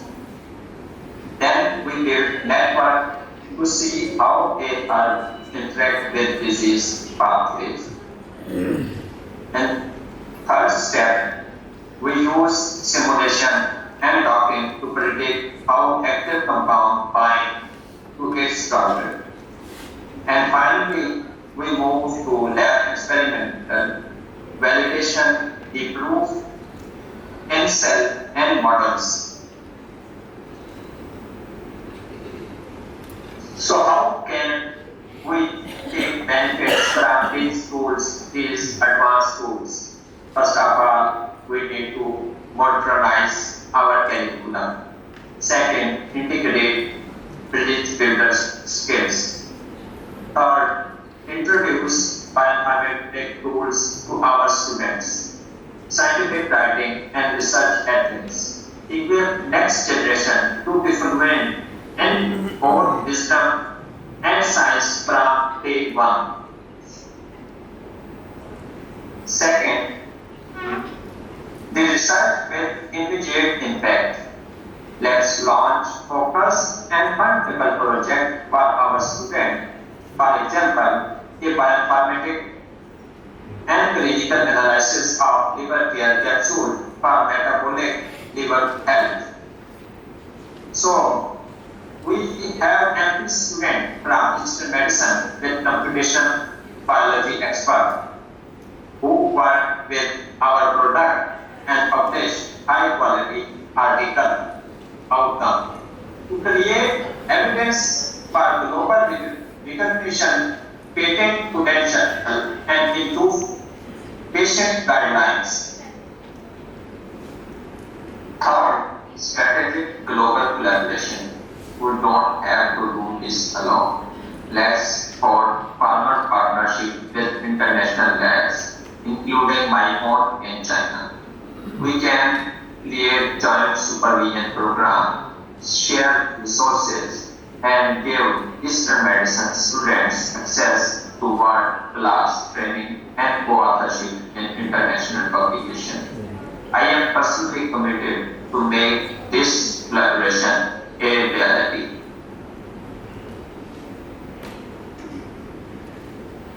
These steps leads us to the ultimate vision. By embracing this model, Qarshi University can evolve from being Pakistan's premier teaching center for Eastern medicine and to the world-leading research hub that defines the evidence-based future of our field.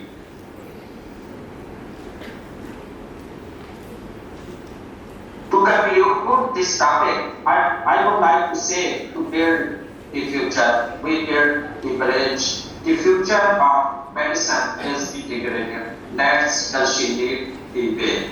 Let's build together. Thank you for your time.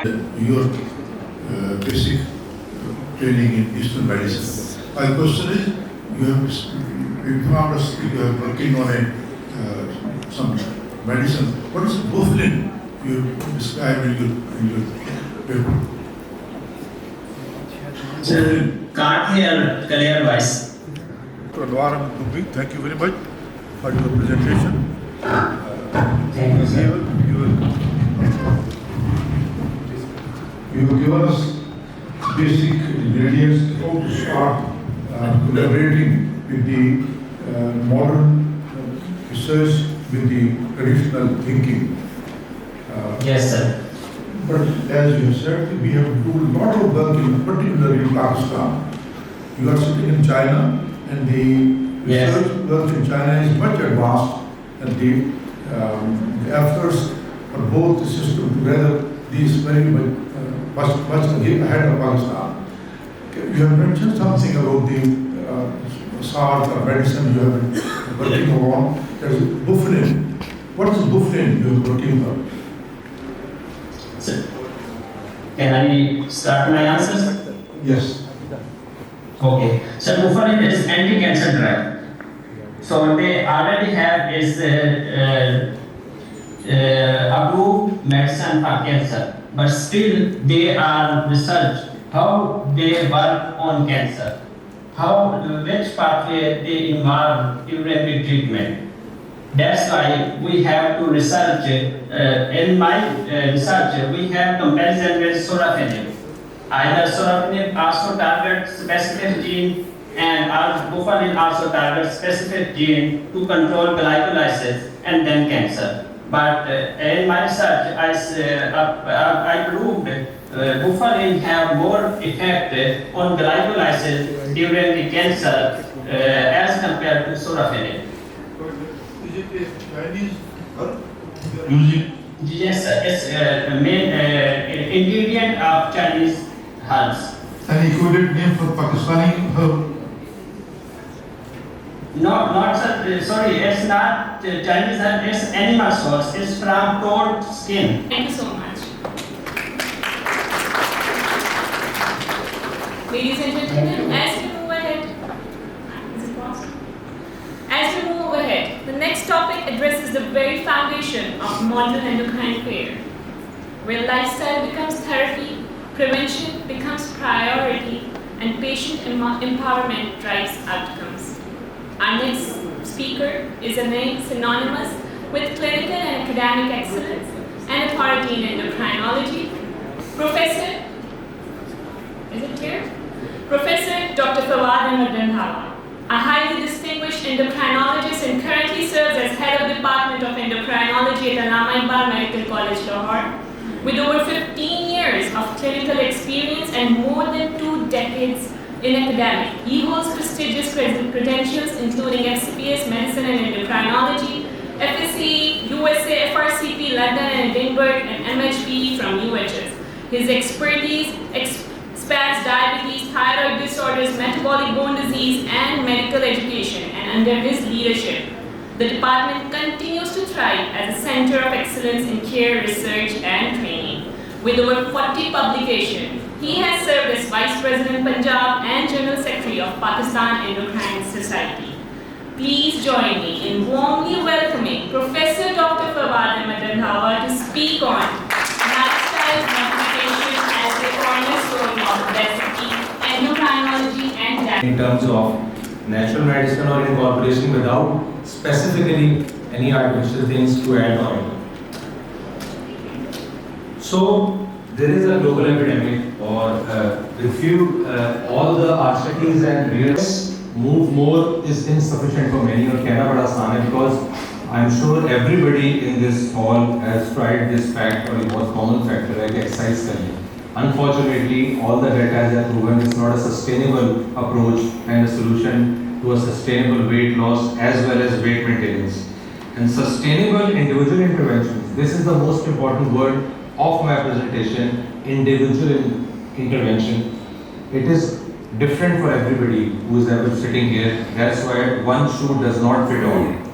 So why weight management matters, इस समय आपसे discuss किया, it is the mother of all the diseases. It prevents regain of lost weight, improves the metabolic health, which is of foremost importance as far as endocrine is concerned. and stress repeated dieting cycles and creates lifelong habits. These all incorporates into you. It is not an option, it's your habit to maintain and to lose weight. Other way, there is no other way I can explain this thing. The pathophysiology actually covers all these things. The energy balance, which is different for everybody. 2-3 पराठे में खा ले तो मेरा weight gain नहीं होता, आप एक ब्रेड का एक बाइट भी खाते हैं आपका weight gain हो जाता है. Don't blame yourself.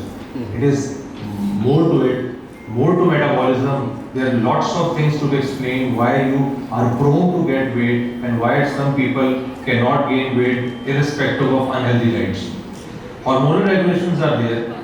Genetic component plays a role. Unfortunately, there is not quantitative variables which can prove the fact that certain things can be negated which can help you weight loss, but future is this, genetic therapy. And lastly, genetics and environments do play a role, specifically recently because the hormones and genetics are far more important to manage your weight.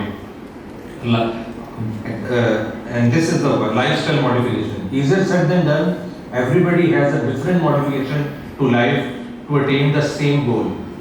The regular sleep cycle, stress control, emotional eating and daily movement and reduced screen time does make a difference. But how much? There is no proven facts for this. This has a role to play, but it's not the sole component which will help you to reduce weight. It is an amalgamation of all these things along with a healthy lifestyle, which does not only include the exercise, but diet, which is watchful eating. It's not the conventional dieting. So the calorie deficit has to be there if you want to reduce weight, and calorie equilibrium will be there if you want to maintain weight. But everybody has to respond to different calorie deficit. That's why I mentioned 1 or 2 diet plans, but unfortunately, one diet plan does not suit other plan. Everybody responds to every diet plan differently. This is a Mediterranean diet, which is one of the very famous diet, which is a plant-based diet, which is fat-based diet, but it depends upon the chronic ailment and the baseline health of a patient, which diet plan the patient will be suited to. There are Atkins diet, GNC diet, Mediterranean diet, but the problem is you have to meet an expert clinical nutritionist which will graduate which diet plan will be suited to you. And the low energy diet has to be there if you want to actively lose weight, and you have to graduate how much weight you have to lose, because BMI is one of the crude method to start your journey whether you are being healthier or not, because BMI alone won't affect your metabolic health, but BMI does make a difference, and BMI can give you an idea that either you are overweight or obese. And lastly, intermittent fasting, which is a very in thing right now. It does make a difference, but not always, because once you break the intermittent fasting, you will gain more than previously. So understanding the carbs is the crux of the matter as far as diabetes and metabolic health is concerned. You have to cut carbs no matter what, and you have to choose the complex carb if you want to have an adequate diabetes kind of a control. And the simple carbs have to be avoided, and complex carbs, depending on the quantity and your basic health, is the go-to kind of a carbs. Here's a rough estimate of what you have to do. One carb serving is approximately 15 grams. You have to plus. It does make a difference, and one small apple is a 15-gram carb, and small apple is a small apple. And one slice of white bread is 15 grams, and half cup cooked rice is 22 grams. I'm just mentioning this slide just to make an idea that we actually calculate insulin units along with this carbs. Approximately, depending upon the type of patient, type 1 diabetic approximately have to be increased approximately 1 to 2 units, about 15 grams. Like a person, if he or she prefers to eat more and he is on constant insulin diet, like 4 to 5 units, if they try to eat more, they have to increase 1 unit if they increase 15 grams of carbs. They have to calculate it, and this is called carb counting. It actually holds true mostly for type 1, not for type 2. So physical activity, which has to be an essential component along with an MNT, which is a medical nutritional therapy.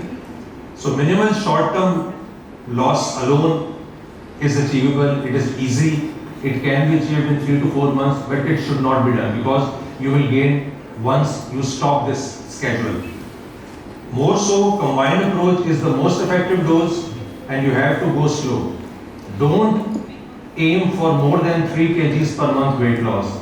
Otherwise, you will be asking for trouble. So 3 kg per month should be the most important goal. Ideally, has to be 1 to 2 grams. Using the same scale, which should be the same because scale does make a difference. मुख्तलिफ जगहों के ऊपर you have to have 2 kg का leverage हो जाता है. So depending upon this, you have to critically maintain the high levels of activity, and high levels of activity cannot be attained on day one. You have to go slow and you have to increase your pace weekly or sometimes monthly, depending upon your stamina. And dose recommends 150 to 300 minutes walk per week of moderate activity, but this is for maintenance of weight, not for actively losing weight. This is second last slide. जितना भी कहूँ सब उसका कम है. Behavior health does make a difference because behavior invites you to your dietary habits. Some people stop sleeping when they are stressful and vice versa is also true. So behavior therapy is of foremost importance, and if you are not mentally you are not motivated to lose weight, it will not be a sustainable weight loss. Before reading the last slide, one important endocrine point of view. Point is there is a difference between weight loss and getting body into shape. The second one is the priority. Weight loss हो जाए, but you don't melt your abdominal fat, your metabolic health won't be improved. And that is the problem with the recent medicines which I have deliberately omitted. आपको पता ही है कौन-कौन सी weight loss medicines आ चुकी हैं. You have to hit the gym. You have to have a focused exercise and healthier schedule to melt your fat, and you have to build your muscle to have a metabolic health, because if you are a diabetic patient, the sugars from the blood will be taken care of from 3 areas. Brain को कोई फर्क नहीं पड़ता, heart को फर्क नहीं पड़ता. It has to be taken care of by the liver, fat and the muscle. Liver को हम कर नहीं सकते because it will invite the fatty liver, and adipose tissue has to be melted. So we are left with only muscles. You have to build up a healthier muscle mass in order to have an improved metabolic health. And in doing so, you have to take care of your fatty liver by decreasing your abdominal fat. Medicines won't melt your abdominal fat without exercise. This is a humble take-home message. It's easier to take those injections or medicines, but it won't get your body into shape. Or metabolic health always gets back to you with waist hip ratio, which has to be less than 0.9. So this is the take-home message. Individualized interprofessional lifestyle management. Everybody responds differently to different diet, to different schedule. There's a long-term maintenance remains the goal of the treatment. Don't aim for short-term. 2 minutes में वापस आ जाएगा. And lastly, emerging evidence on precision medicine, phenotypic tailored interventions, and enhanced digital tools show promise. There is way to go to weight management. Jazakallah.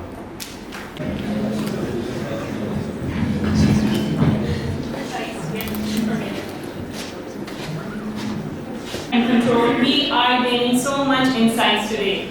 Even simple factors like diet and physical activity can have a profound impact on our weight and overall health. Ladies and gentlemen, here we welcome Chief Executive Officer, Qarshi Industries, Mr. Amjad Akil Saab, and Chief Executive Officer, Qarshi Foundation, Mr. Akil Saab, for joining us today and having meaningful participation. Thank you, sir. Thank you so much for joining us. So, unfortunately, Professor Dr. Kawada will not be able to continue with the remaining sessions. So, as a token of our gratitude for his valuable contributions today, we would like to present a sheet to him.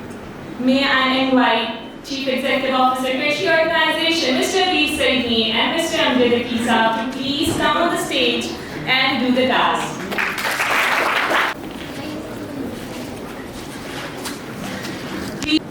थोड़ा सा close आऊँ, distance होता है.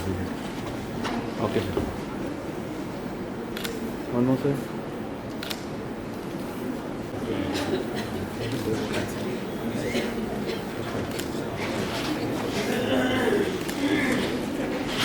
Environment at Qarshi University with wisdom and balance. Someone whose influence resonates far beyond titles and patient. Professor Dr. Iqbal Khan Dean Faculty of Medicine. So please stay. It would be an injustice and disservice not to recognize a glimpse of your remarkable lifetime achievements, whose journey has endowed him with a reservoir of wisdom and surely knowledge. Professor Dr. Iqbal Khan with MBBS from King Edward Medical University, FRCPCH, UK, MHP and CMT credentials, along with honorary fellowship from College of Physicians and Surgeons, Pakistan and Bangladesh College of Physicians and Surgeons, and decades of experience, he has led pediatric departments at premier institutions, including Sharif Medical and Dental College, Services Institute of Medical Sciences, Sheikh Zayed Medical College, and Postgraduate Medical Institute, Lahore. A prolific researcher and author, he has published over 75 articles, authored multiple books, and presented at national and international conferences. Dr. Khan's career marks excellence in pediatric care, research, and medical education, inspiring generation of healthcare professionals. Educational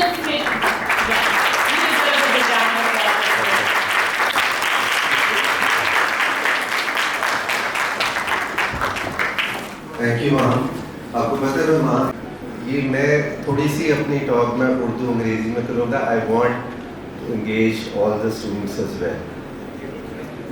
And before I start, I must say that the previous speakers have made my talk very easy. So what we have learned by now is what is integrative medicine and how this integrative medicine is changing the whole arena of healthcare. Now, how to introduce this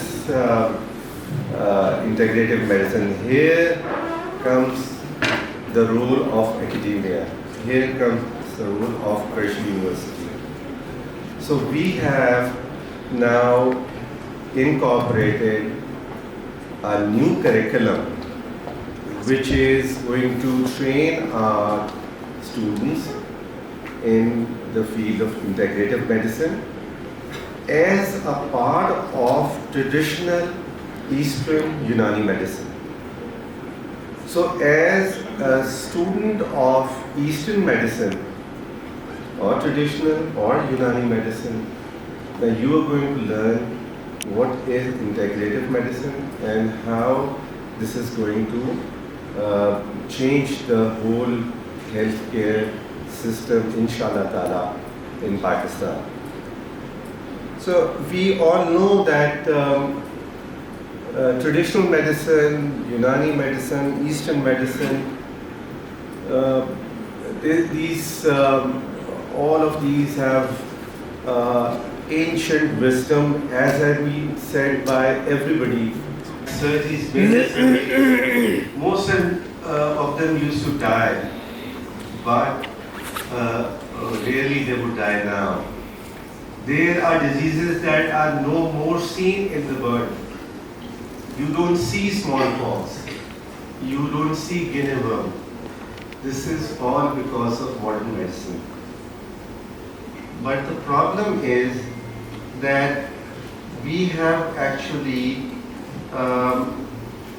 taken two different paths. There is a path of traditional medicine and there is a path of modern medicine.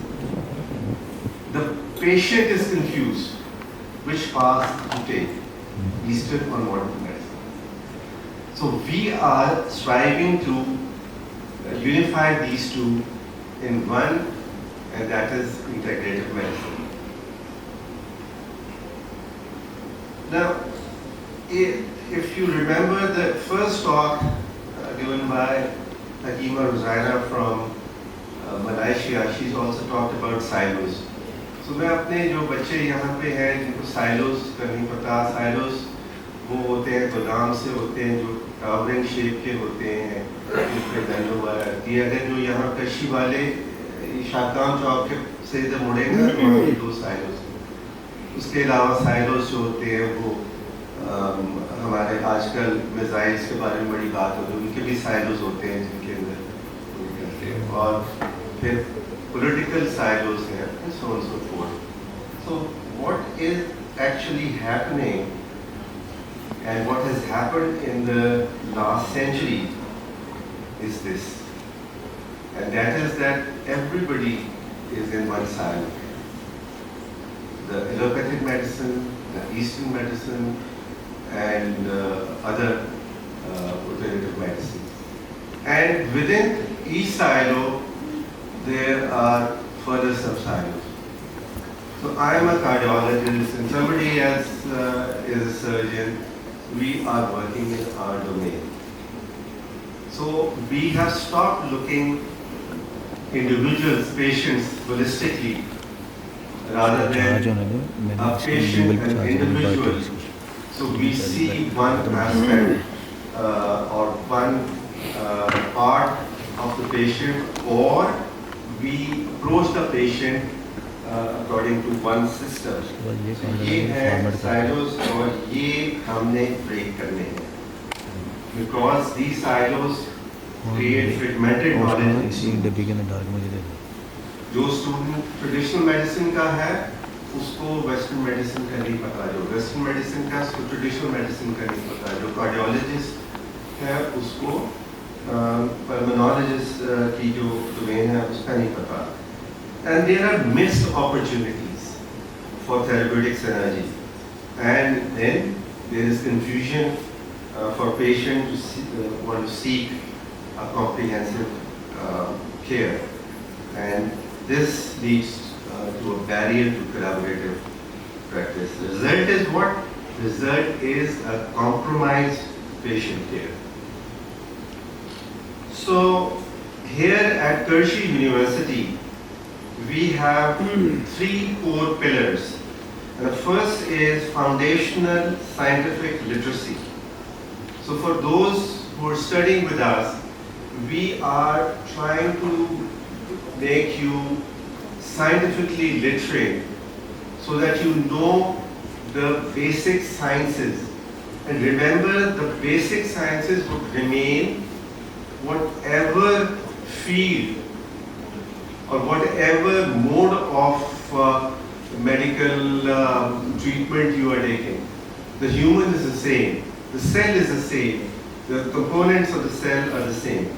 So, and the central principle, central core is the core Eastern medicine mastery, which is, of course, you are Eastern medicine students, so you should be taught in that firmly. And what these two would lead is clinical integration.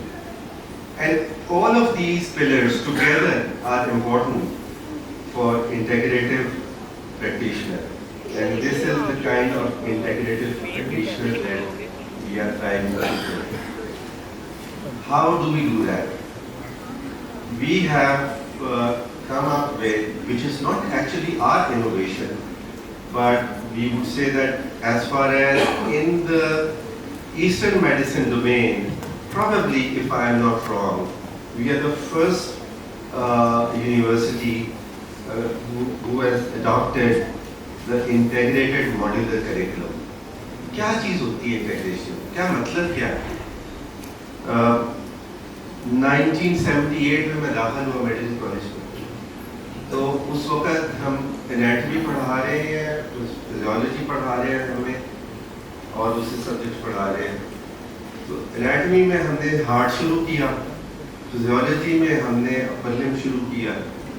कोई integration मुझे समझ नहीं, जब हम anatomy से physiology में जाके वो एक आइसोलेटेड सब्जेक्ट है, वो एक आइसोलेटेड सब्जेक्ट है, कोई इंटेग्रेशन नहीं थी उस वक्त. Then people thought of that, and probably over passage of time, people integrated, and that kind of integration is horizontal integration. Later on, it was seen that what you study in the basic sciences and what are you studying in the clinical, there is no linkage between that. The students are studying heart, muscles, and the electrical impulses going through the heart and so on and so forth.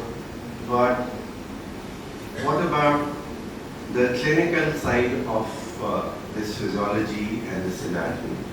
And this kind of integration is vertical integration. Combining these two, but not simply combining, and I'll talk about that, is a spiral integration in which you take along the horizontal as well as the vertical. And this is spiral. What happens in spiral is that at the base of the spiral, you start predominantly with basic sciences and a blend of clinical sciences. As you go up the ladder, the same themes are repeated. So the same theme are repeated with different level of integration. Reaching the top where you have clinical sciences and you have basic sciences in a reverse order of what they were initially. So, ye integrated modular curriculum. So, I hope that you know what is integration by now. World Federation of Medical Education that controls medical education throughout the world encourages development of this vertical integration, because we know that teaching basic sciences without their integration into the clinical sciences is useless. We are not producing anatomists or physiologists, or we want to make healthcare professionals. And what do we mean by structure, modular structure? अब एक बात हमने कर ली integrated. अब modular क्या चीज़ है? Modular, इसको मैं सिर्फ पहले define करता हूँ, अगली slide से समझ आ जाएगा. Is a set of learning opportunities with respect to well-defined topics. So हमने topic या problem को define कर लिया. That contains और क्या वो करेगा और has specific objectives, teaching and learning activities and assessment strategies. So ये जो मुश्किल सी बात है, अगर इसको हम इसकी types में देख लें, so what we do is that either by the body systems or by lifestyle cycles or by core problems or by themes, we make different modules. For example, theme of organ failure or theme of infection, when we talk about all. So we remove boundaries of various subjects, combine them, integrate them in a module. So this is integrated modular curriculum. और इसने करना क्या, advantages क्या है? Breaking traditional barriers. मुझे 40 साल हो गए मेडिकल प्रैक्टिस में, आज तक किसी मरीज ने आके मुझे नहीं कहा कि डॉक्टर साहब मुझे हार्ट की एनाटॉमी बताएं, ये मैं आपकी फीस जमा कर रहा हूँ. No patient is interested in that. The patient is interested in problems. No patient would come to me and tell that I need something that you tell me about my lungs. How do those work? So people come with problems. I am a pediatrician, so they come with problems of the children. So उसके अंदर हमको ये barrier break करने हैं. Early clinical exposure.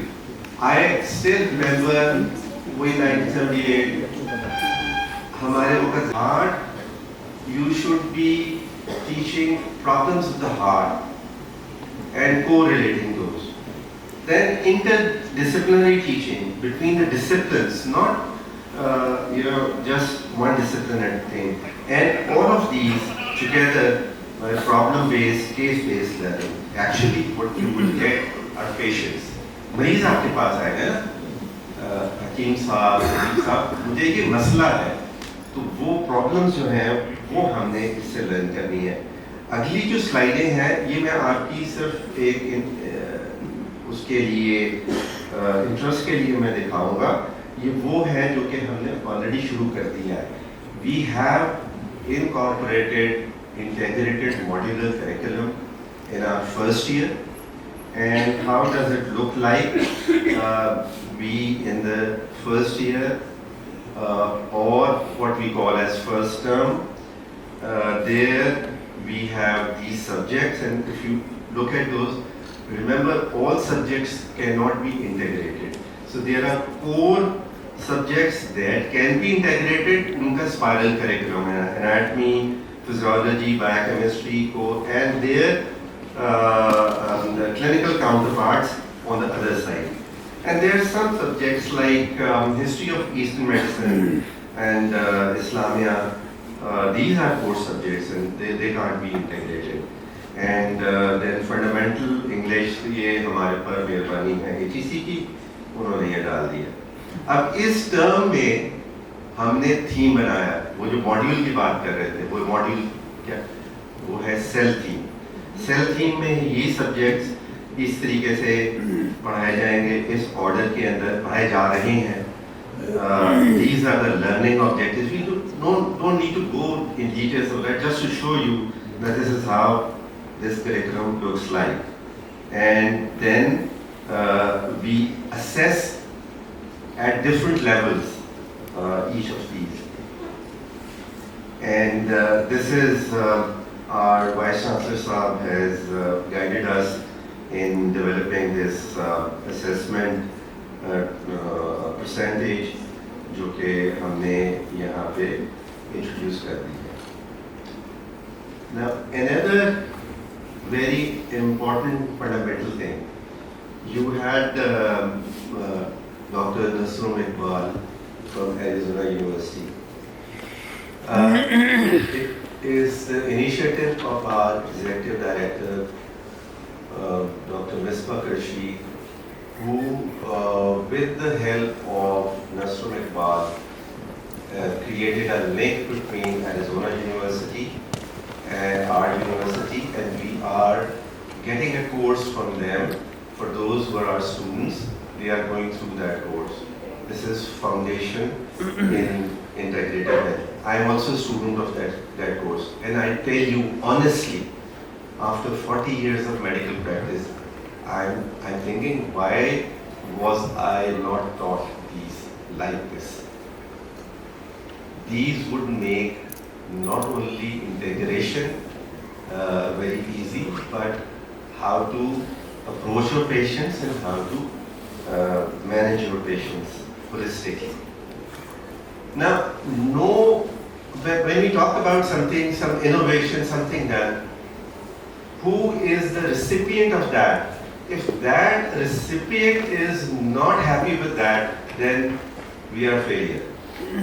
So to look at that, we, whatever we have taught till now, we took feedback of the students. So ये मैं सिर्फ ये भी मैं rapidly चलूँगा, ये हमारे students का genuine feedback है, and most of them, they appreciated focused learning, integrated knowledge, manageable workload. And this is where, when I started, I thought that they would have workload which they would not be able to manage. But in fact, they said that because of this integration, we have manageable workload. And they know they have a clear structure of teaching, and they are progressively building their knowledge.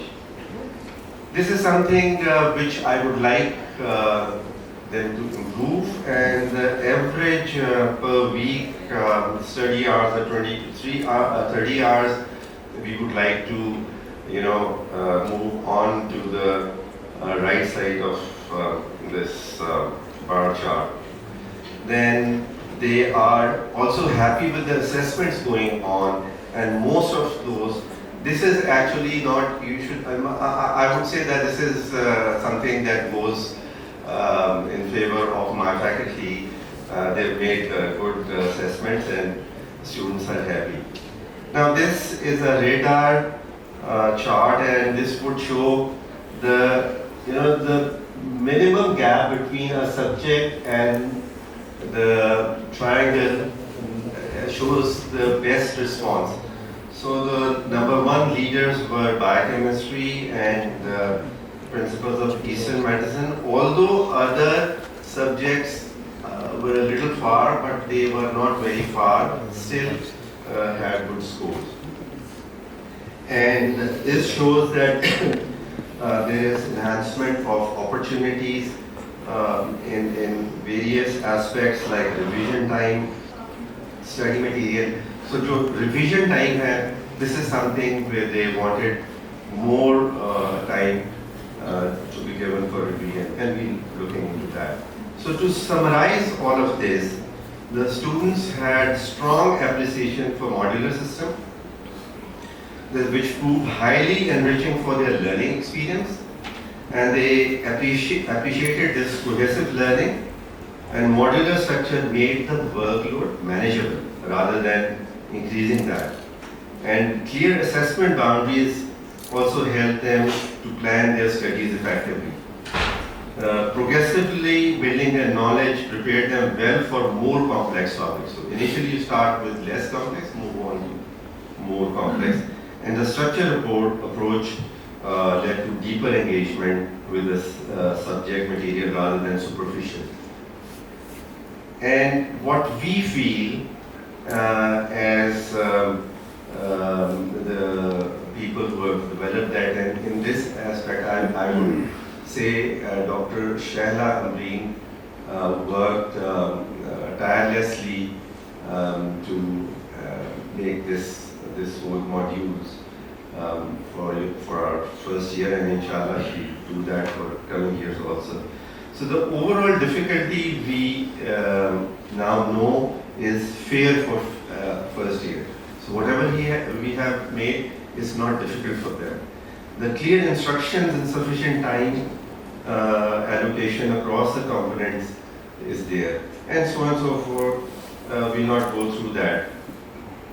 What we are striving is cultivating a T-shaped practitioner. Or the T-shaped practitioner क्या होता है? The T-shaped practitioner is one with depth of Eastern medicine mastery and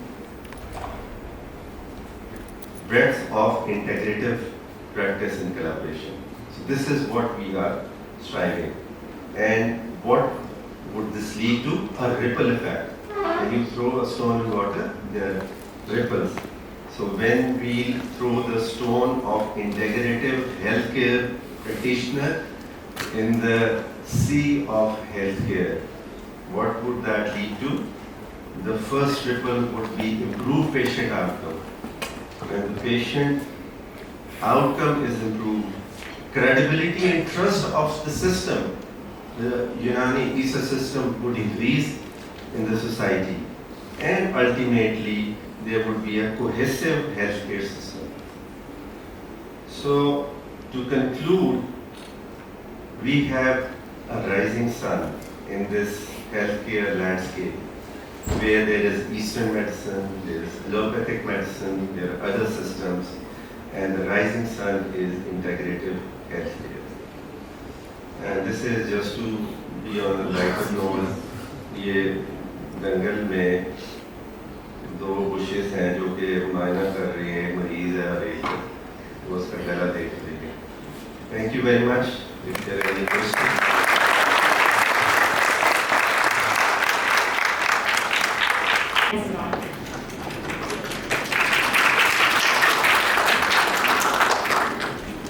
Ladies and gentlemen, the next topic, randomized controlled trials in natural medicine, evidence and perspectives. To speak on this subject and share his expert perspective, may I invite another commendable speaker, Dr. Shehbaz Ahmed Zaki. Dr. Shehbaz Ahmed Zaki is the head of the Department of Public Health and Nutrition at the University of Haripur, a distinguished public health researcher and academician. He brings expertise in mental health, nutrition and natural medicine. With extensive experience in teaching, research, mentorship, Dr. Zaki contributes to national and international initiatives on lifestyle-related diseases, natural therapeutics, and health system strengthening. His research spans cardiometabolic health, food security, clinical trials, and disease prevention, and he actively bridges research with real-world community impact. We are honored to warmly welcome Dr. Shehbaz Ahmed Zaki to share his expert perspective and scholarly reflection with us today. Please give him a big round of applause. साथ आ जाओ. Yes, sir, is camera देखो. Wait. Okay, yes, again.